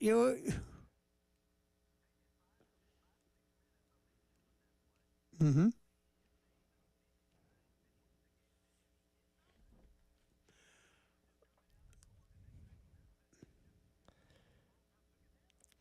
I'm wondering if they had some stuff going on through the game and there was finally some kind of frustration building up and this guy took a... Because you're right, it was just kind of like a random deal. And again, we don't know if there was something going on before. I got no clue. But yeah, that was one of those no-brainers to see ya. You're out. You're ejected. No doubt.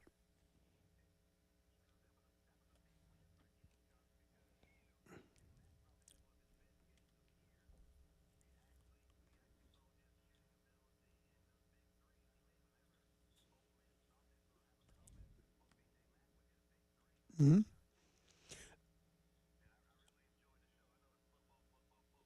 Let me get Hey, man, we got you in. Hey, we squeezed you in with a little basketball talk, my friends. Always good hearing from you. Appreciate the good words. We'll see you, Lee. And real quick, and then we'll get back to football, obviously. First of all, Lee's right with B.J. Mack. It was interesting when Lamont, was that last week during Carolina calls? Mm-hmm. We talked about letting him continue to shoot. Because he said, we are at our best on offense when B.J. Mack's hitting threes. Right. Remember, early in the year, he was good from three. Then since that time, he's been very inconsistent.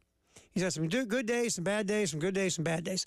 When Mack is hitting threes, to what Lamont pointed out, it just spaces everything. Sure. And B.J. Mack is bringing the other teams, either 4 or 5, whoever's guarding him, has to come out of the paint to deal with Mack because he's making threes. And it opens up Mack also with some possibilities to score inside, but also cleans the lane out for others to cut and do some things on offense as well. So, yeah, B.J. Mack hitting threes also opens up the floor for Colin Murray Boyles on the inside. So it does nothing but positive for B.J. Mack to hit the threes. That's why he continues to take them, because Lamont Paris knows if Mack can make them at like a 37% clip, which is kind of like who he is. Right. That is going to be the best thing for the Gamecock offense. Yeah. And also, with Flanagan with the flagrant, I got to think something went on. They were likely chirping at each other. Now, again, they went back and reviewed it for a few minutes there. Davis did not do anything from a physical standpoint to instigate, which, again, is what they were looking for. But, it's one of those things. If you're going to do something like that, don't make it look so intentional. I mean, it was the most blatant, out of place thing I've ever seen. Like, what did you think was going to happen? I mean, talk about losing your composure. Right. I mean, I get it. If Davis is yapping at you and saying awful things about your family or your girl or whatever, I get it. But, there's ways to get your shot. Right. Very subtle ways to get your shot in the course of a game. When you're down there in the low post, there's a lot of bodies, and it's not as easy to see some things. You throw some elbows. You do some things that may not be within the legal bounds of the game. But, yeah, when you're just freely running down the court and clock somebody with the old Dusty Rhodes elbow across the chin, that's a different story. Yeah, you're out. You're out. Maybe Flanagan wanted to get thrown out. Maybe. It's like, you know what? I'm pretty tired. Yeah. I got a test I got to finish. Let me go back to the dorm. Right. I got, buddies of mine, we're supposed to hook up and hit some spots. I got to get out of this game. So, man, if you can get suspended or ejected by like halfway through the second half, it'd be great. But I imagine the league will look at it. Yeah. You know, a lot of things to review, and maybe within the next day or so have something. There could be a suspension on this baby. Absolutely. We appreciate the call, like always, Lee. Back to our football here, sponsored by Atlantic Windows and Doors here on the game. Terry Ford, Tyler Head. Again, Atlantic Windows and Doors, 40 years of supplying the finest quality and the finest variety in the Midlands. All right, so the NFL Combine is this week, the Underwear Olympics, the most overrated event possibly in sports. Look, I understand. It's a good way to get all these dudes together to do all these different drills and to do certain activities that you can look at in the prism of this thing to give you more feedback. And it's never bad to have as much information and intel because the draft is really important, right? But smart teams do this thing called watch the film. That's right. I mean, you know, last time I checked, they never stopped the game and put a weight bench on the 50-yard line. They never have a shuttle run contest. Yeah.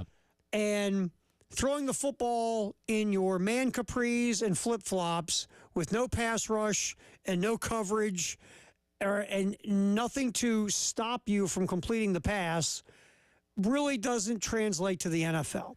And when I hear this, and I know it's just draft people talking on the NFL Network or ESPN or wherever, they go, that dude ran a 4.33, 3.45, 4.43, 4.554. He upped his draft stock. Right. I'm like, seriously?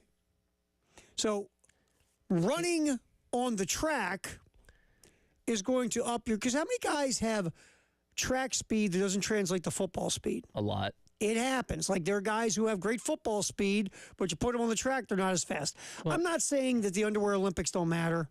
What I'm saying is this. When you move guys up a draft board because of the Underwear Olympics, sure, that cracks me up. The metric of this, and I agree with you, the film should be the main thing at the end of the day. The metrics that you get from the combine should be the secondary information like, hey, we watched this guy's film as a quarterback at whatever school. Also, he ran a 4.440. That's great. We know he's fast. We saw that on film. That's just, again, compliments. But, yeah, suddenly somebody's skyrocketing, and inevitably it happens. There's a guy like, ooh, he's thought to be a second, third-round pick, and he, you know, jumps really high one time and slaps little things. Like, well, now he's a mid-first-round pick. It's like, maybe don't go that far with it. But inevitably, a team is going to look at what he did in the combine and say, well, we're going to draft him with our, you know, the 12th pick in the draft, and, you know, it may work, it may backfire. Who knows? My favorite one is when they give the vertical leap for the quarterbacks. Yeah. That's my favorite. Because how many times have you seen a quarterback use his vertical in the pocket? Not often. It's my favorite. I remember when the Ravens drafted Kyle Bowler, and all you heard was, man, he threw the ball off of one knee, 70 yards. I'm like, yeah, how many times you run that play? I was going to say, you're down by contact at that point in time.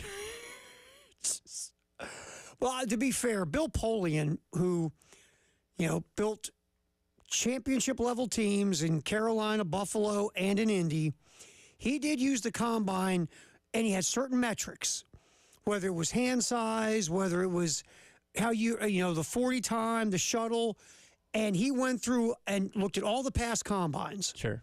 And put together this I guess, like a better Excel spreadsheet. Yeah.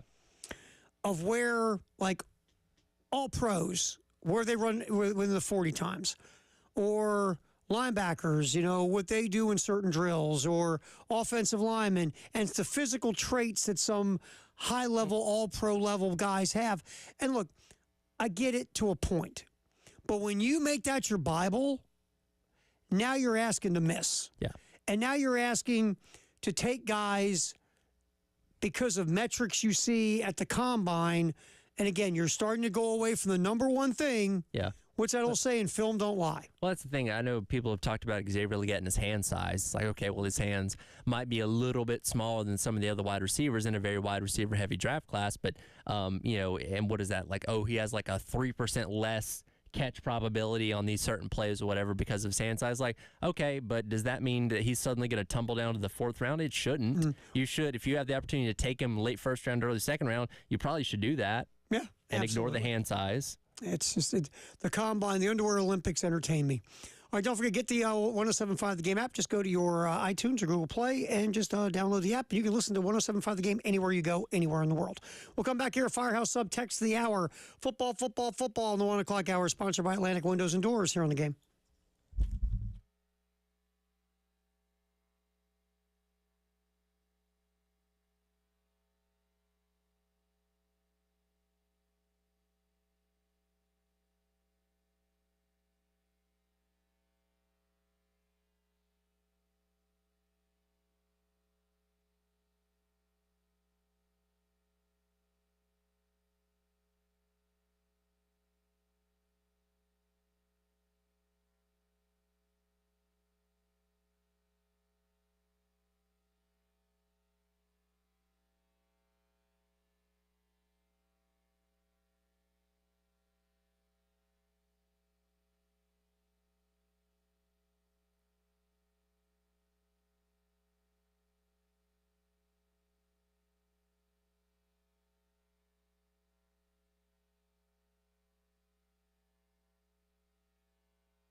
Time to check out the old Firehouse Sub text of the hour at 803-404-6100 here on the Halftime Show. Terry Ford and Tyler Head. What do you got, man? Yep. So, see, Rick weighs in. Says Carolina got what they deserved with Coley leaving. Shane, or in reference to Step, well thought out recruiter and coach, feels that he fired him by moving him to tight end. Should have had Step and Elliott. It's basically saying that, shouldn't have done Step the way that they did. Yeah, basically, it's almost you kind of not brought it on yourself, but you decided to go get Coley and move Step, which in Step's mind was a demotion to tight end coach, it feels like. And, he's a wide receiver by trade. He coached wide receivers up to that point. Like, that's clearly taking the job at Illinois. He clearly indicated he wanted to be a wide receivers coach. So either he looked at it as a demotion or said, no, I don't want to coach tight ends. I want to coach wide receivers, or both. We don't know, but Step took off and became a wide receiver coach again. And from Shane Beamer's standpoint, you have the opportunity to bring in a guy like Coley, who you viewed as a better option as your wide receiver coach. You wanted to keep Step on staff and some kind of way, or else you would have just dismissed him. This whole they secretly fired him by moving him to tight ends coach. No, if they wanted to fire him, they would have fired him just like they did Montario Hardesty. Right. Like, if you didn't want him on your staff, you would have removed him from your staff. You just, from what the vibe is they wanted to, they weren't happy with the development of the wide receivers. Sure. And, I mean, remember, Nick Harbor was not a Justin Step recruit. Right. And I guess they looked at Step with the idea of, like, we like to, we can bring in a guy who's going to be better at coaching the wide receivers. He's a more experienced recruiter. He's recruited for a lot of high-level programs. But we like you and want to keep you on staff because we value you. But we want to make this move to make us better, and we think you can make the tight ends better. Right. And Step went, wait a minute. I don't want to coach tight ends, or you're demoting me. No, we're not. Okay. And I remember reading Gamecock Central to break down, too. Step wasn't offered, like, an extension or a raise this past go-around. Right. So maybe he saw the writing on the wall. For some reason, they're not down with me or whatever. And because, look, you're from here, your family's here, and last time I checked, and you can help me if I'm wrong, Champaign, Illinois is not in the state of South Carolina. It is not. Okay. Just want to make sure. So you took off because you wanted to continue being a wide receiver coach, and you just didn't, for whatever your reason, you weren't great with the shifting. And look, I get Step is from South Carolina, and I get there. Look, again, I am from a place where we all protect our own to the very end. Mm-hmm. It's what we do.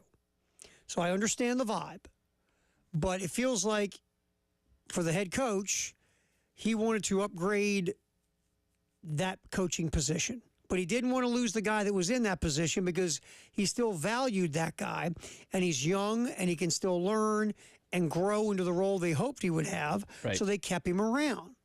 He didn't want to be around in that role because he wanted to be a wide receiver coach. And that's what happens. Now, does it blow up in your face with Coley leaving? Absolutely. And then and look, hey, everybody's got the right to second guess it now and go, hey, see what you did? You lost Step and you lost this guy, and now you're scrambling. Sure. So I get the text. I understand where you're coming from. But I wonder how many people will be jumping up and down about this Justin Step situation if he was from Maine?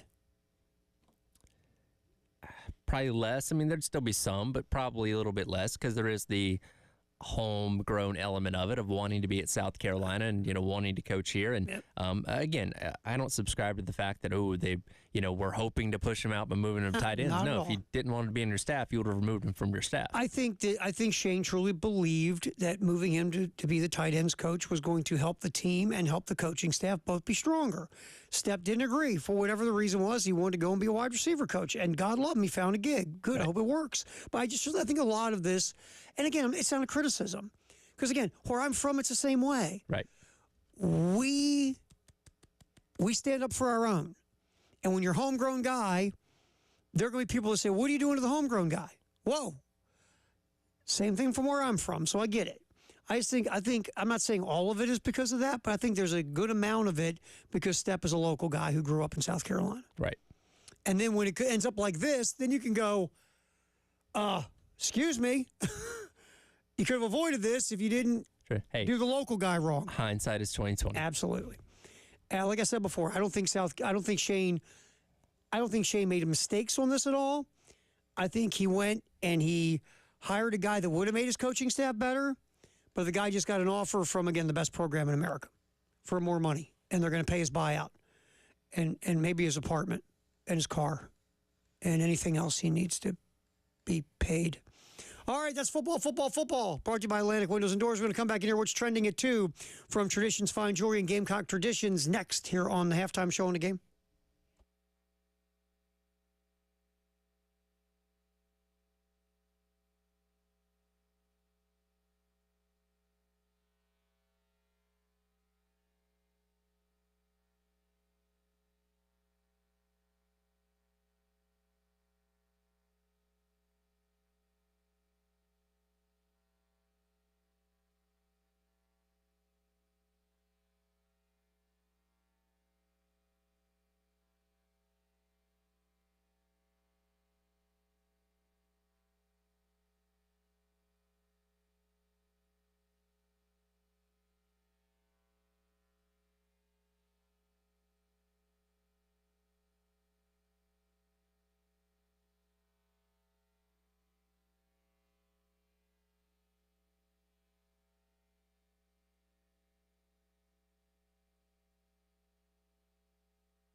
I remember we were snuck and listened to this album in a laundromat because, you know, they were talking about a lot of things that teenage boys shouldn't be hearing on that album right there. You had to sneak off somewhere to listen to it. Uh-huh. Parents would think, yeah, it's poisoning your mind. And it did. Our mind was poisoned. Still poisoned, I think. You turned out all right. Let's not get crazy. All right, halftime show, Terry Ford, Tyler Head, as we roll up until 3 here on the game. What's trending at 2? Brought to you by our buds at Traditions Fine Jewelry and Gamecock Traditions, 2 locations, Lexington and Sandhills. We'll start off with a good weekend on the baseball diamond, especially for Kennedy Jones. Hit it, Tyler. Swings at this one and hits it well. The opposite field to right. This one's got some carry. Back at the wall. The right fielder will watch it sail out. Kennedy Jones in the starting lineup and makes his presence known immediately with an opposite field blast to tie this game at 1 here in the first inning.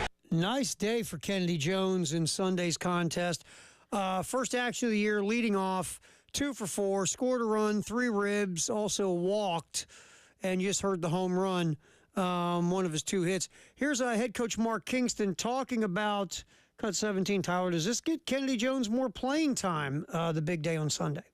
Sure it does. When you play well, you play more. You know, that's just the way sports works. And we thought the matchup was really good today. He's a lifetime 400 hitter versus lefties.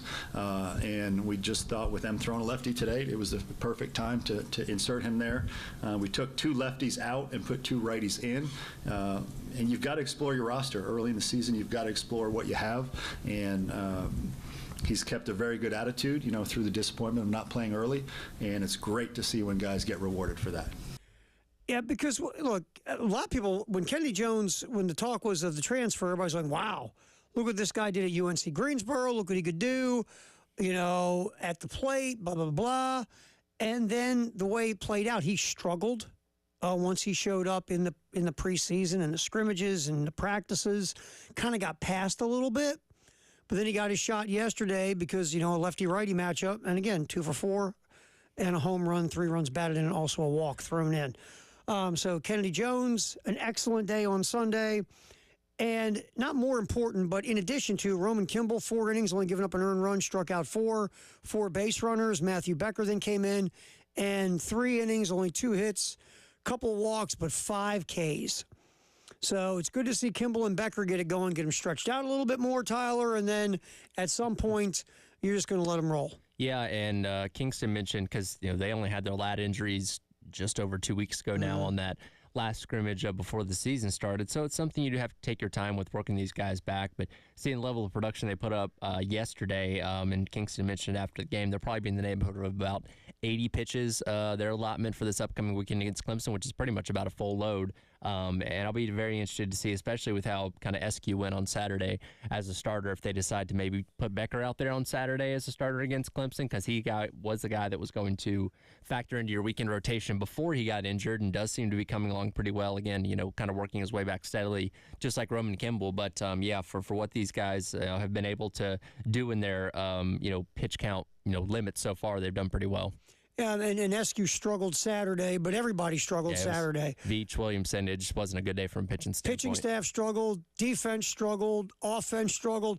So Saturday was a consistent struggle. Yeah, which look, it's gonna baseball. Happen, it's going to man. happen. Through Right. 8 games, if you have one bad game, you're doing just fine. Not Again, bad. There's only 3 teams still undefeated in the SEC. Clemson got blown out by Kennesaw State last Friday night. Like, these things just happen. Yeah, it does. I mean, you're going to lose baseball games. It's just the way it is. Whether it's 12-1, 112-1, 2-1, it only counts as 1. So South Carolina, 2 out of 3 over Belmont over the weekend, 7-1 on the year, and no one's hit a grand slam yet, Tyler Head. They've come awful close. We've had some bases loaded situations, and I'm kind of like leaning on it, like, oh, here comes the one. But I have a lot of confidence we'll see a grand slam before too long. Pot's now up to $250 in our contest. If you don't know about our contest, it is the Palmetto Citizens Federal Credit Union Grand Slam giveaway. So again, the pot's up to $200. And if a Gamecock hitter hits a grand slam, and if you go to 1075thegame.com and qualify on the little flippy thingy, the promo reel, the whatever you want to call that thing, you see the grand slam giveaway, you click on it, you fill out the little form. You got to do it every week. and you could win yourself some cash if your name is picked after a Gamecock hits a grand slam. Now, here's my question to you, sir. The Lawyer Lisa contest, the special teams touchdown contest, Yes. it was $100 a week, and we got to $1,000 before the Gamecock scored a special teams touchdown. That is correct. Last football season. Will this pot get over $1,000 before we get a grand slam? Hold on, let me do some quick math here. See how many games that would be. Mm-hmm. So 10 games is 10 is 250, so that would be 40 games. That basically right? be the whole season. I don't think we're getting to $1,000 You don't think? before. Now, here's the great thing about it is once the pot is emptied, it does refill. Yes, it does. So if somebody goes out there and hits a grand slam, Cole Messina hits a grand slam tomorrow night against Gardner Webb, well, it just starts over at 25 the next game. So you could have multiple opportunities to win this thing. And could you see if this thing got to the last week of the season? I imagine the reaction would be the same as the Lawyer Lisa special I teams know. touchdown. That was so funny. I hate that you missed that. That was so cool. I know. I remember I was leaving early Well, because it was a blowout. Yeah, they had the game well in Game hand. was It in was hand. raining. It was nasty that day. Like, I get why you wanted to I peel was out early, out, but man. no sooner did you leave that it happened. I know. I was like, seriously? Because I heard all the crowd go crazy. Yeah. And as I'm flipping on the stereo, the group text starts. Yep. And it was so funny. And people in the press box were like, "Oh, the Lawyer Lisa contest." That is what our brand reach will do for you. Yes, that's right. So we'll see what happens with the Palmetto Citizens Federal Credit Union Grand Slam giveaway if it gets past $1,000. Yes. That would be interesting. All right, now spinning over to the women. Easy W on the court last night against Kentucky. Without Camila Cardoza, second game that Dawn Staley sat Cardoza, just kind of get her rested. She played Brazilian national team and then came back right away and played for South Carolina. So, look, Dawn's not going to say it out loud.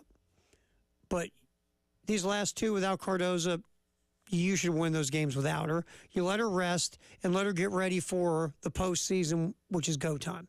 So here's Dawn Staley talking about playing well without Cardoza.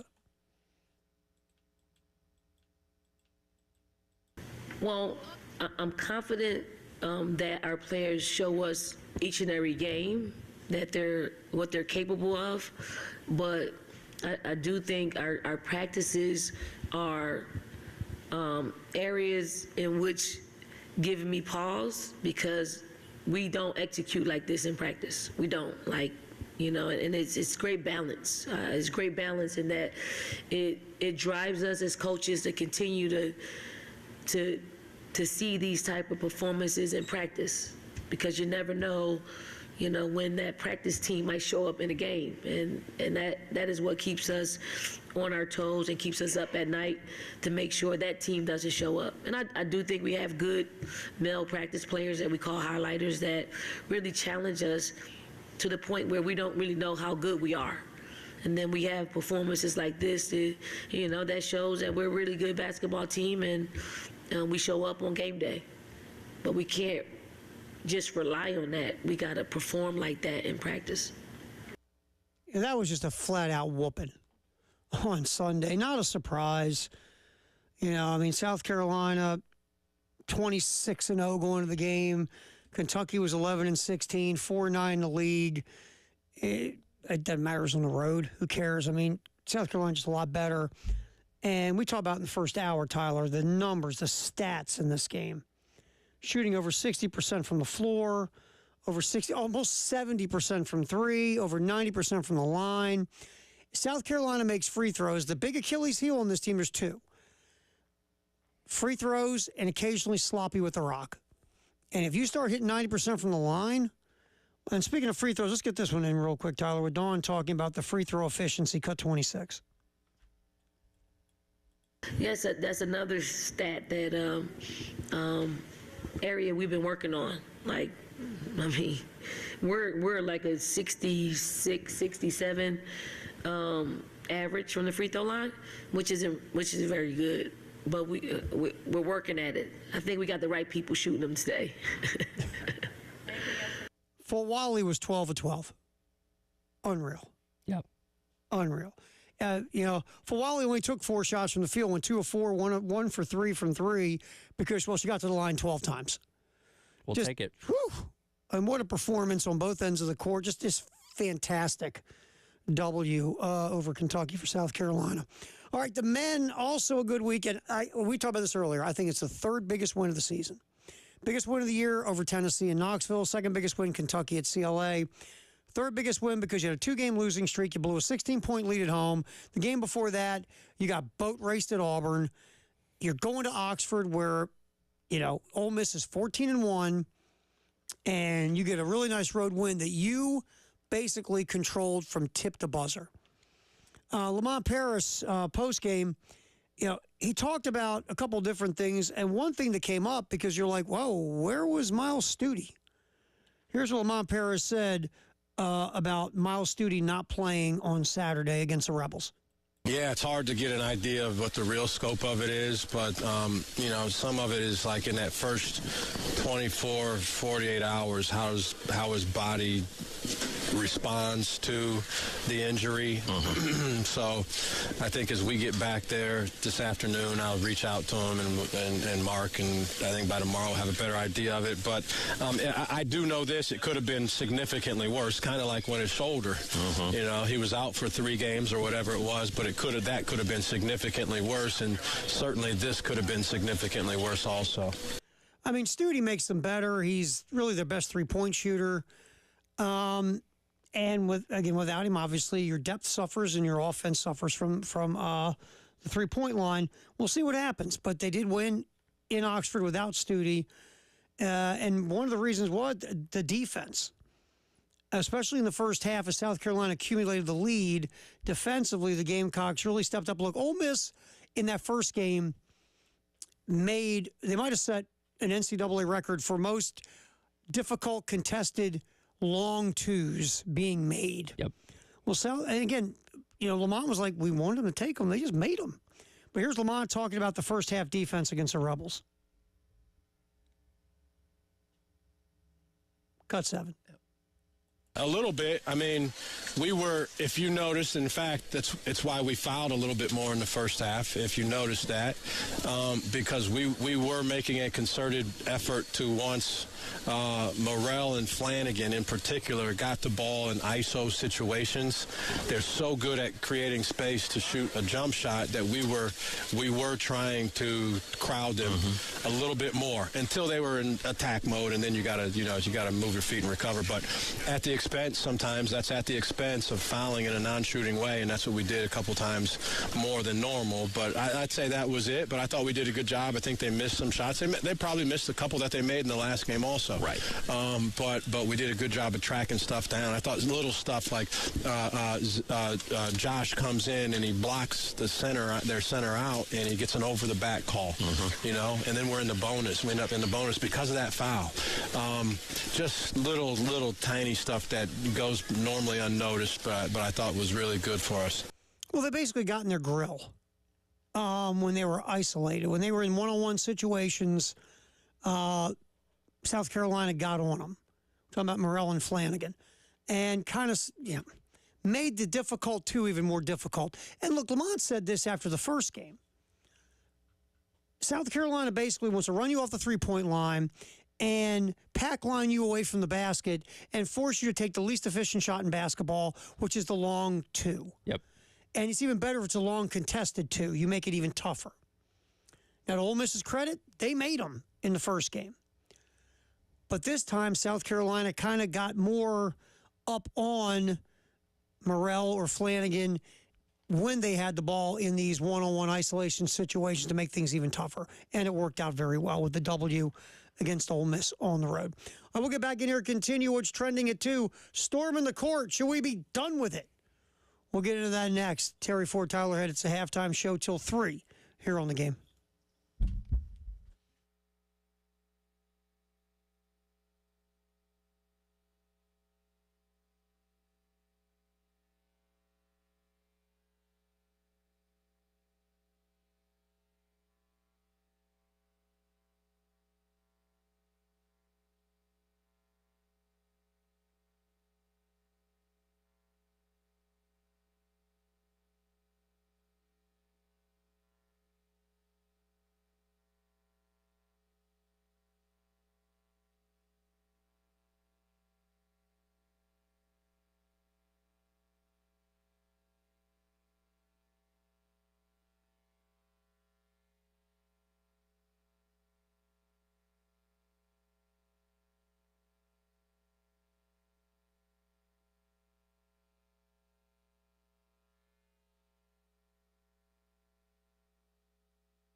What's trending at 2, we keep it rolling, sponsored by Traditions Fine Jewelry and Gamecock Traditions, 2 locations, Lexington and Sand Hills. All right, now let's slip over to the one of the big stories. The biggest story coming out of the world of college basketball nationally is what happened in Winston-Salem after Wake Forest beat Duke. Fans, I mean, it was like they were fired out of a rocket ship onto the court as soon as that thing hit triple zeros. Emotional win, big win for Wake Forest over Duke. And the fans, they didn't storm the court. They dove on the court. They avalanche the court. It was crazy. I didn't get the chance to watch the game. I saw the replay of the court storming. I'm like, oh my God, they were just flying. Yeah. So in the situation, obviously, you know, Filipowski, the best all-around player that Duke has, well, arguably the best all-around player Duke has, was hurt. Has a knee thing. They're hoping he can play and he's going to be all right. And he did. He just got runned over. And when you see the slower motion replays, it isn't like people were trying to avoid him. Yeah. And when you're going this way and everybody else coming this way, it's not easy to navigate. No. And look, this in itself can be an hour conversation. Sure. But the edited version of this is simple. Do I like to see the emotion? I mean, we saw it here. We saw the court, the storm in the court after the Kentucky win. We saw the storm in the field after the win over Tennessee 2 years ago. It's great to see the emotion. And the players, the Gamecock football players in the postgame, a bunch of them went out of their way to say that was the coolest feeling in the world. The fans lifting them up on their shoulders, all the hugging and the emotion. They said it's something they'll never forget. And I'm always so torn on court storming and field storming and all that stuff because, again, fans pay the freight. Yeah. Without fans, none of this billion-dollar machine, professionally, collegially, none of it happens. Basically, not to be mean, you're field hockey. So, at the end of the day, I'm always so torn on this stuff because for most fans, now there's a small percentage of goobers, right, in everything. Most fans are running on the court or on the field because either A, they want to get out there and emotionally celebrate a huge win, or two, wow, they're doing it. This should be cool. I'm going too. Sure. Whatever it is. And that's a pure moment of emotional adrenaline. But then you got a small percentage of knuckleheads, like in everything in life. And these are the knuckleheads that have no problem running over the opposing players, purposely go to hit the opposing players, get in the opposing player's face and start talking smack. Or you're running like a goof because you got the phone turned to you because you want to get the selfie of you run on the court and you run into people. Right. So a lot of times a small minority of goobers ruin it for everybody. Sure. Now, I don't think they're going to ban it, and here's why. Because it's great marketing. Sure. To have those videos and those highlights and those moments captured by the university, used for recruiting or marketing or promotional, purposes, whether just for the program or for the school itself, they love that stuff. They love their 10 seconds on SportsCenter, Tyler? Oh, yeah. No, anytime a court gets stormed, it's highlight city. I will say some schools have taken the definition of court storming a little too extremely because, usually it's like, man, you beat a top 5 team on your home court, something like that. Sure, you can storm the court, but we got them, okay, you beat an opponent that you haven't beaten in 10 years. All right, now you're pushing it a little bit. You beat the number 19 team in the country. Just because somebody's ranking to beat them at your court doesn't constitute court storming. I will say this, the specialness of court storming isn't what it used to be because it feels like, and again, I understand, hey, it'd be really cool? Let's storm the court. Right. Is it a big win? Oh, we won. Let's storm the court. So it used to be saved for special occasions, and now it is kind of the shine of the special part's kind of worn off, but still schools love it. So I don't think they want to ban it because they look at it in their best interest, but someone's going to get hurt. Here's my question. Coming. Let's say they did want to ban it. They said no court storming, no exceptions across the country. How do you enforce that? Because they have security at every one of these events, but when you're talking about, let's just be on the conservative side here and say a 8,000 or 10,000 seat college basketball venue versus, I don't know, 30 or 40 security people at best, which that may even be a generous number. Like, if the people want to get on the court, they're going to find a way onto the court. I'll say this, and Jay's going to throw an idea out at 3, and I'm going to let Jay throw out his. The one I've always said, you really want to stop something in life, you hit people really hard in one spot, their wallet. Yeah. If you want to ban it, not $100,000. $100,000 is nothing. In the SEC, $100,000 to an SEC university with the millions upon millions upon millions they make on football, they laugh at you. Well, I mean, God, when we beat Kentucky a couple weeks back, they were writing the check as the people were storming the court. Remember, you had South Carolina officials, storming the court. Yeah. That $100,000 fine, and nobody takes seriously. No. They could pay that. If they have a cuss jar, they could probably have $100,000 in. If you really want to do it, you get in the millions. You make the fine in the millions.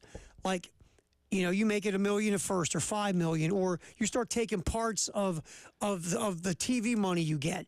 I mean, if you really want to get serious, that's what you do. Or if you really want to ban it, monetary fines still included.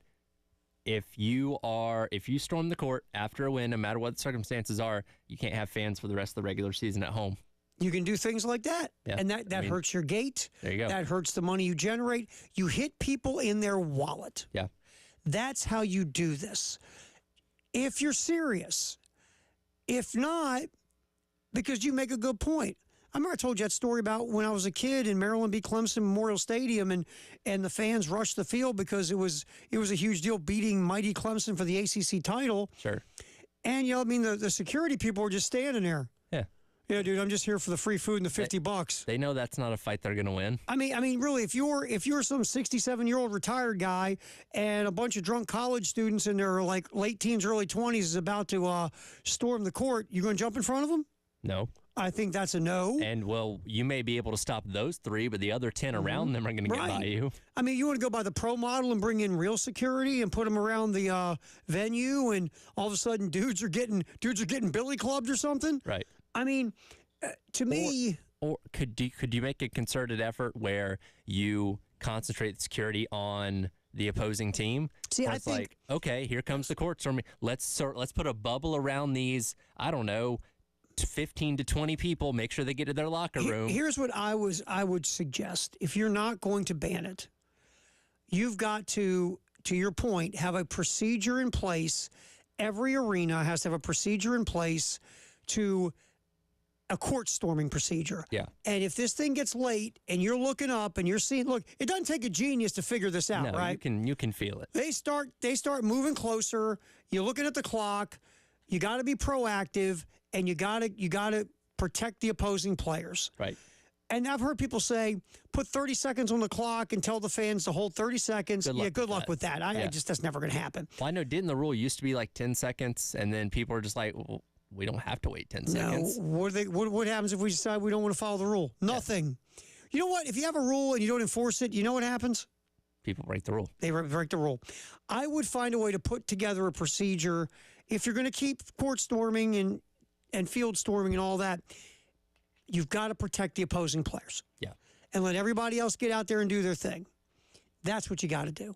But at the end of the day, I'm going to tell you, it feels like we're going down that road, somebody's going to get hurt. Sure. And it's a shame because I do love the emotion of court storming and field storming in college athletics. I really do. But what if somebody really gets hurt? Yeah. I mean, big time. So, but if you want to get serious, hit them in the wallet, baby. That's what you do. And by the way, they're not going to do that. Not to the 7-figure extreme. No. All right, we will get back in here. Oh, my gosh, what's today? It's February 26th. Tyler, what is that? That would make it the greatest day in the history of the world. Sponsored by 1-800-GOT-JUNK. That is next on the Halftime Show here on the Game.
All right, before we get to the greatest day in the history of the world, brought to you, or sponsored by 1-800-GOT-JUNK, I just saw this, and I was reading this post, ESPN.com, about the court storming real quick, Tyler. Mm-hmm. The ACC, you know what their fine is for storming the court? Is it 100,000 as well? No, you missed it by 100,000. They don't have a fine. Oh, wow. They don't have a fine. You know what the disciplinary structure is for the ACC? If you rush the court, what the school will be disciplined? I do not. That would be nothing. Oh, so there's never been anything. Nothing on the books for the ACC. Probably going to change after this weekend. Yeah, I would say so. Gosh, at least if they're the only major league that doesn't have, or major conference that I think they doesn't have anything. They have nothing. I think everybody's got at least something. Wow. Yeah, I was. I just saw that. I'm like, oh, ouch. All right, greatest day in the history of the world, sponsored by 1-800-GOT-JUNK. This day in 1935, Babe Ruth was released by the Yankees, signed with the Boston Braves. Remember that iconic scene in The Babe with John Goodman? Yeah. When he's hitting as a member of the Boston Braves? The movie was painful. And I like John Goodman, especially in Raising Arizona. I like John Goodman, but that was a painful movie. That was 2 hours of my life I'll never get back. Yeah. Wow, it was bad. It was so bad. Also, on this day, here we go. Who won the Daytona 500 in 1967? God, 1967. Take a wild guess on this one. On this day. On this day in 1967. I'm going to shoot for Richard Petty. We finally got you. You got me? And you're going to kick yourself because you probably know this. All right, go ahead. Mario Andretti. Ah, dang it. And you ready? What makes this even more special is Andretti's first and only NASCAR Grand National event. That's right. And by the way, he's the only person born outside the United States to win the Daytona 500. That is also correct. It took us about 17,000 NASCAR questions. We finally got you. Mark this day down for greatest day in the history of the world. To be fair, that was, 29 years before I was born. So you know what? No excuses, pal. All right, this day in 1981, Boston Bruins beat the Minnesota North Stars, one of the best names in hockey. That's no longer a name in hockey. That's a good one. Minnesota North Stars. Bruins won 5-1, but what makes this special, 84 penalties, worth 392 penalty minutes. 12 players were ejected. That's how many fights they had in that game. Is that a record? Yes. I love hockey. I love watching hockey. I love hockey for goals scored and fights. That's my kind of hockey. If a hockey game ended 7-6 with 10 fights, I'd be in heaven. Isn't it amazing that part of the game is still existed into present day with safety concerns and concussions and all that kind of stuff? And I get it. As soon as they go to the ice, it's over and all that kind of stuff. But the fact that we have a major league sport in 2024 that still allows fighting within the game. You can legally punch somebody in the face. We need that in all sports, for being honest with you. How about golf? Ooh. How much fun with that? Hit each other with putters? Now, football tries to do this, but everybody just likes to punch each other with helmets on. Right, you just keep the helmet on. Which is not effective. Right, exactly. Man, how cool would baseball be with fights, though? Well, they have them every now and then. They do, but again, you get there was... you mean like brawls on the infield and everything? Who got clocked last year? I lose track. You talking about punched? Yeah, somebody got clocked good. I think it was a White Sox or something. They just got I'm blanking. KO'd. I mean, the iconic is when Jose Bautista got decked by Roughneck Odor in that playoff series of Toronto and Texas. Yeah, I mean, there are good fights, but again, it's technically legal within the confines of hockey. It's not legal in any other sport. No other sport. I mean, baseball every now, and it's mellowed. It's not like it used to be. Sure. I mean, you saw fights every now and then on the bases. A dude slid in spikes high, in the second or third base, and the infielder started pummeling him in the head. Yeah. Yeah. Baseball is a club, but baseball is nowhere near because it is against the rules. Hockey, I'll say this: hockey has tried to get away from the, dudes over the over the plexiglass, and you have big brawls. They want to keep it one-on-one now. Sure. But yeah, you can still beat the snot out of each other in hockey. Honestly, I'm not gonna lie to you. I love it. No, it's great. It's just when you think about it from the grand scope of things, it's like, wow, we really have a sport that allows fighting. In 2024, there's a sport that you can legally commit a felony. That's true. God, I love it. It is. It's great. I love like my favorite thing about the fighting is and they still have them in theory, but not like the old days, was the goon. Yeah. I love the goon. What was Gretzky's goon? Dave Semenko. That's right. His I don't care if you can even hold a stick or skate that well. As long as you can keep Gretzky protected, you're good. Dave Semenko walked on the ice with boots. Yeah. And went and just beat the heck out of people. It's great. They tell stories like if a player on the opposing team hit Gretzky into the boards, Glenn Sather, the head coach of the Oilers, would look down at the end and go, "Hey, Dave," and they just give him the head nod, and Semenko would jump on the ice. He's not aware of anything else going on in that game. No. Semenko couldn't tell you the score. Semenko's over there sharpening his knuckles, by the way. Doesn't know the rules of hockey. Just It's like, I just get to hit that guy? All right, I'll do that. and then think of it. Dave Semenko to this day can sit in a bar and, by the way, never buy a beer in Edmonton, Oh, Alberta. no. I'm sure he was compensated very well, too. The bodyguard of Wayne Gretzky was Dave Semenko. All right. Also, Pete Weber. We got to get it. Pete Weber wins a record 5th U.S. Open Bowling Championship, throwing a strike on his final ball to beat Mike Fagan 215 to 214. Weber surpassed his father, Dick Weber, who won the tournament 4 times, as did another iconic bowler named Don Carter. This is the iconic reaction, and to this day, it's still phenomenal by Pete Weber. Strike to claim it. A strike to claim it. And he got it! That is right. I did it. That's number 5. Are you kidding me? That's right. Who do you think you are? I am. Damn it right. Who do you think you are? I am. What a line. That should have been a T-shirt. So I pulled this clip up on This Day in Sports Clips on Twitter, and the headline for it says, February 26, 2012, a question is asked and immediately answered. Who do you think you are? And he does the double thumb. He does the double thumb back to himself. That's like, I love that clip. That. Pete Weber was a wild man. Which, have you watched bowling lately? No, not in a long time. It's intense.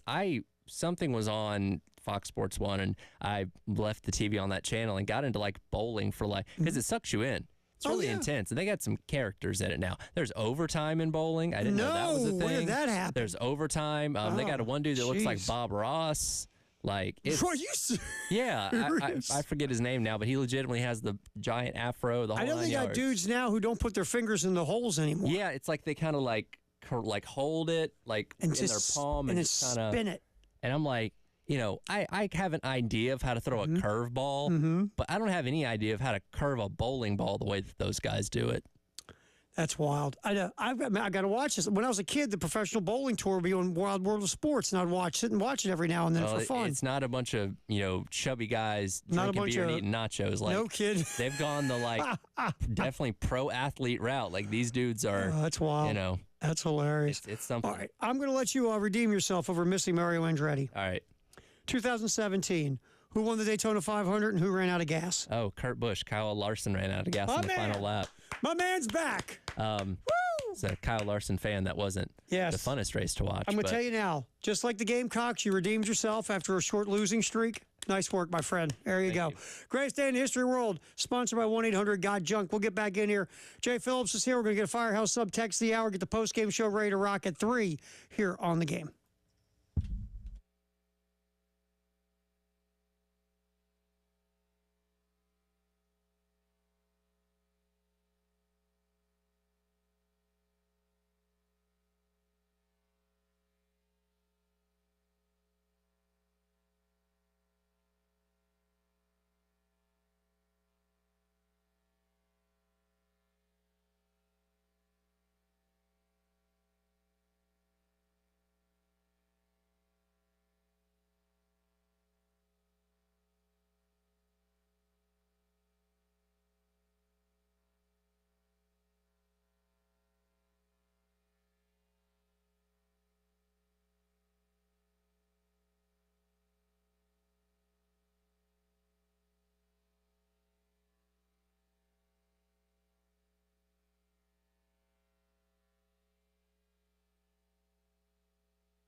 All right, final segment, halftime show, post-game show. Our buddy Jay Phillips standing here right now. Let's hit our Firehouse Sub text of the hour at 803-404-6100. What you got there, Tyler? So I mentioned the baseball fight last year. I couldn't remember who was involved. I got a couple of people that weighed in and said it was Jose Ramirez and Tim Anderson of the White Sox. And Tim Anderson's the one that got cold clocked and KO'd. I forgot about that. That was Ramirez connected on that one. That was good. Ramirez, man, he's kind of a stocky dude. I wouldn't mess with him. No, and Anderson does a lot of chirping. I say Anderson's a chirper. Yeah. Because Ramirez slid into second, and Anderson was kind of standing over the bag with his legs spread, and that's kind of what started. It comes back to me now. Remember, no, Ramirez had enough of Anderson chirping at the young Indian players the first two days. This is all coming back to me now. It built upon something. Yeah, it was game 3. Yeah. And Ramirez is a very mild-mannered guy. Ramirez had enough of Anderson talking smack to the young Indian players, and Ramirez was about to stand on business. Look at me. Yeah. Look at me getting hip. Yeah. Stand on business. He stood on business. He stood on Anderson's face. Anderson wasn't standing on anything after a moment. That now has come back. Yeah. We were totally blanking on it. I knew it had something to do with the White Sox, but that was a good one. They still have a team? No, they just moved. They just relegated them. They didn't move to St. Pete yet, did they?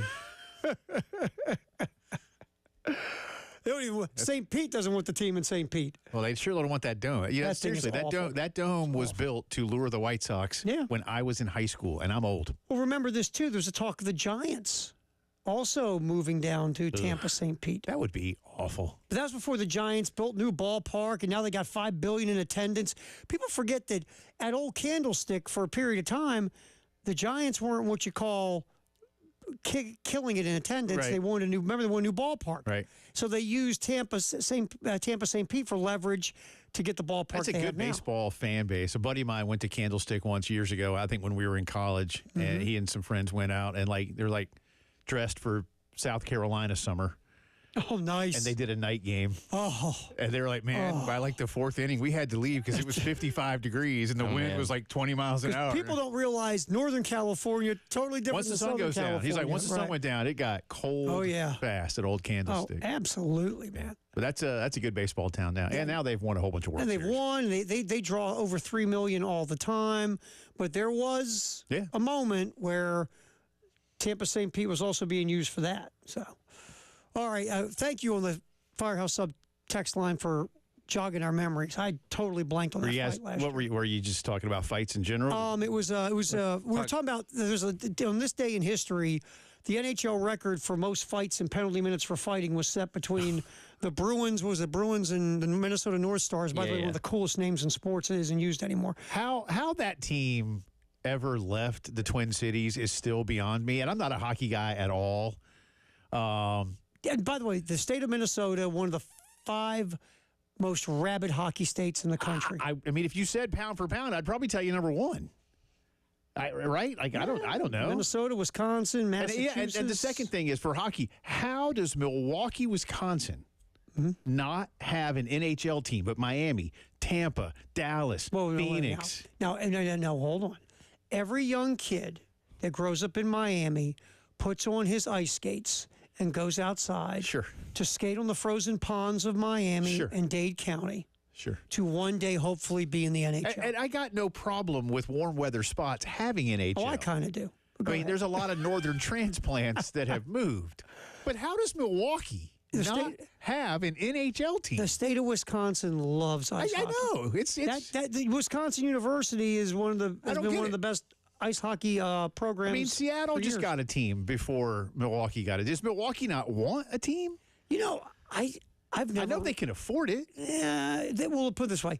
The NHL should kill it, Milwaukee. We're talking expansion again, and they never bring up Milwaukee. I know.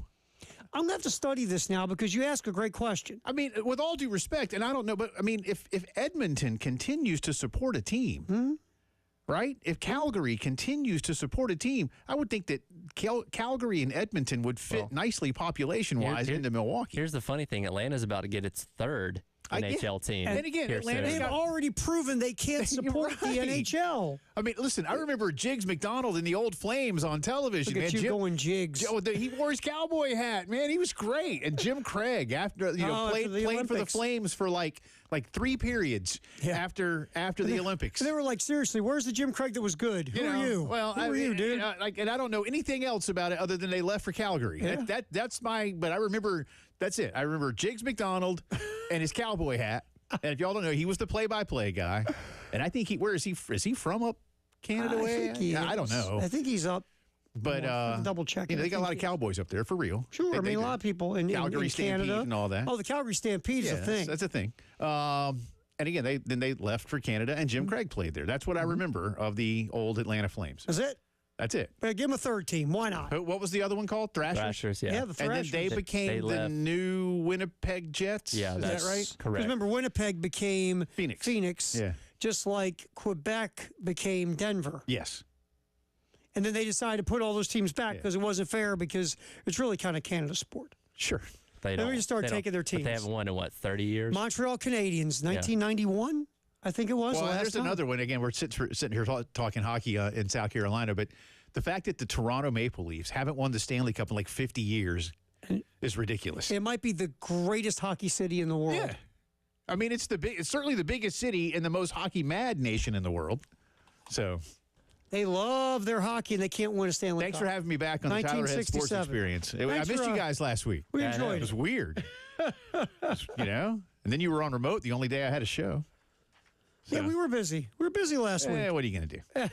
Jay and Elijah. Coach Kingston coming up at 3:30. I'll get Mark in here at 3:30 on the postgame show.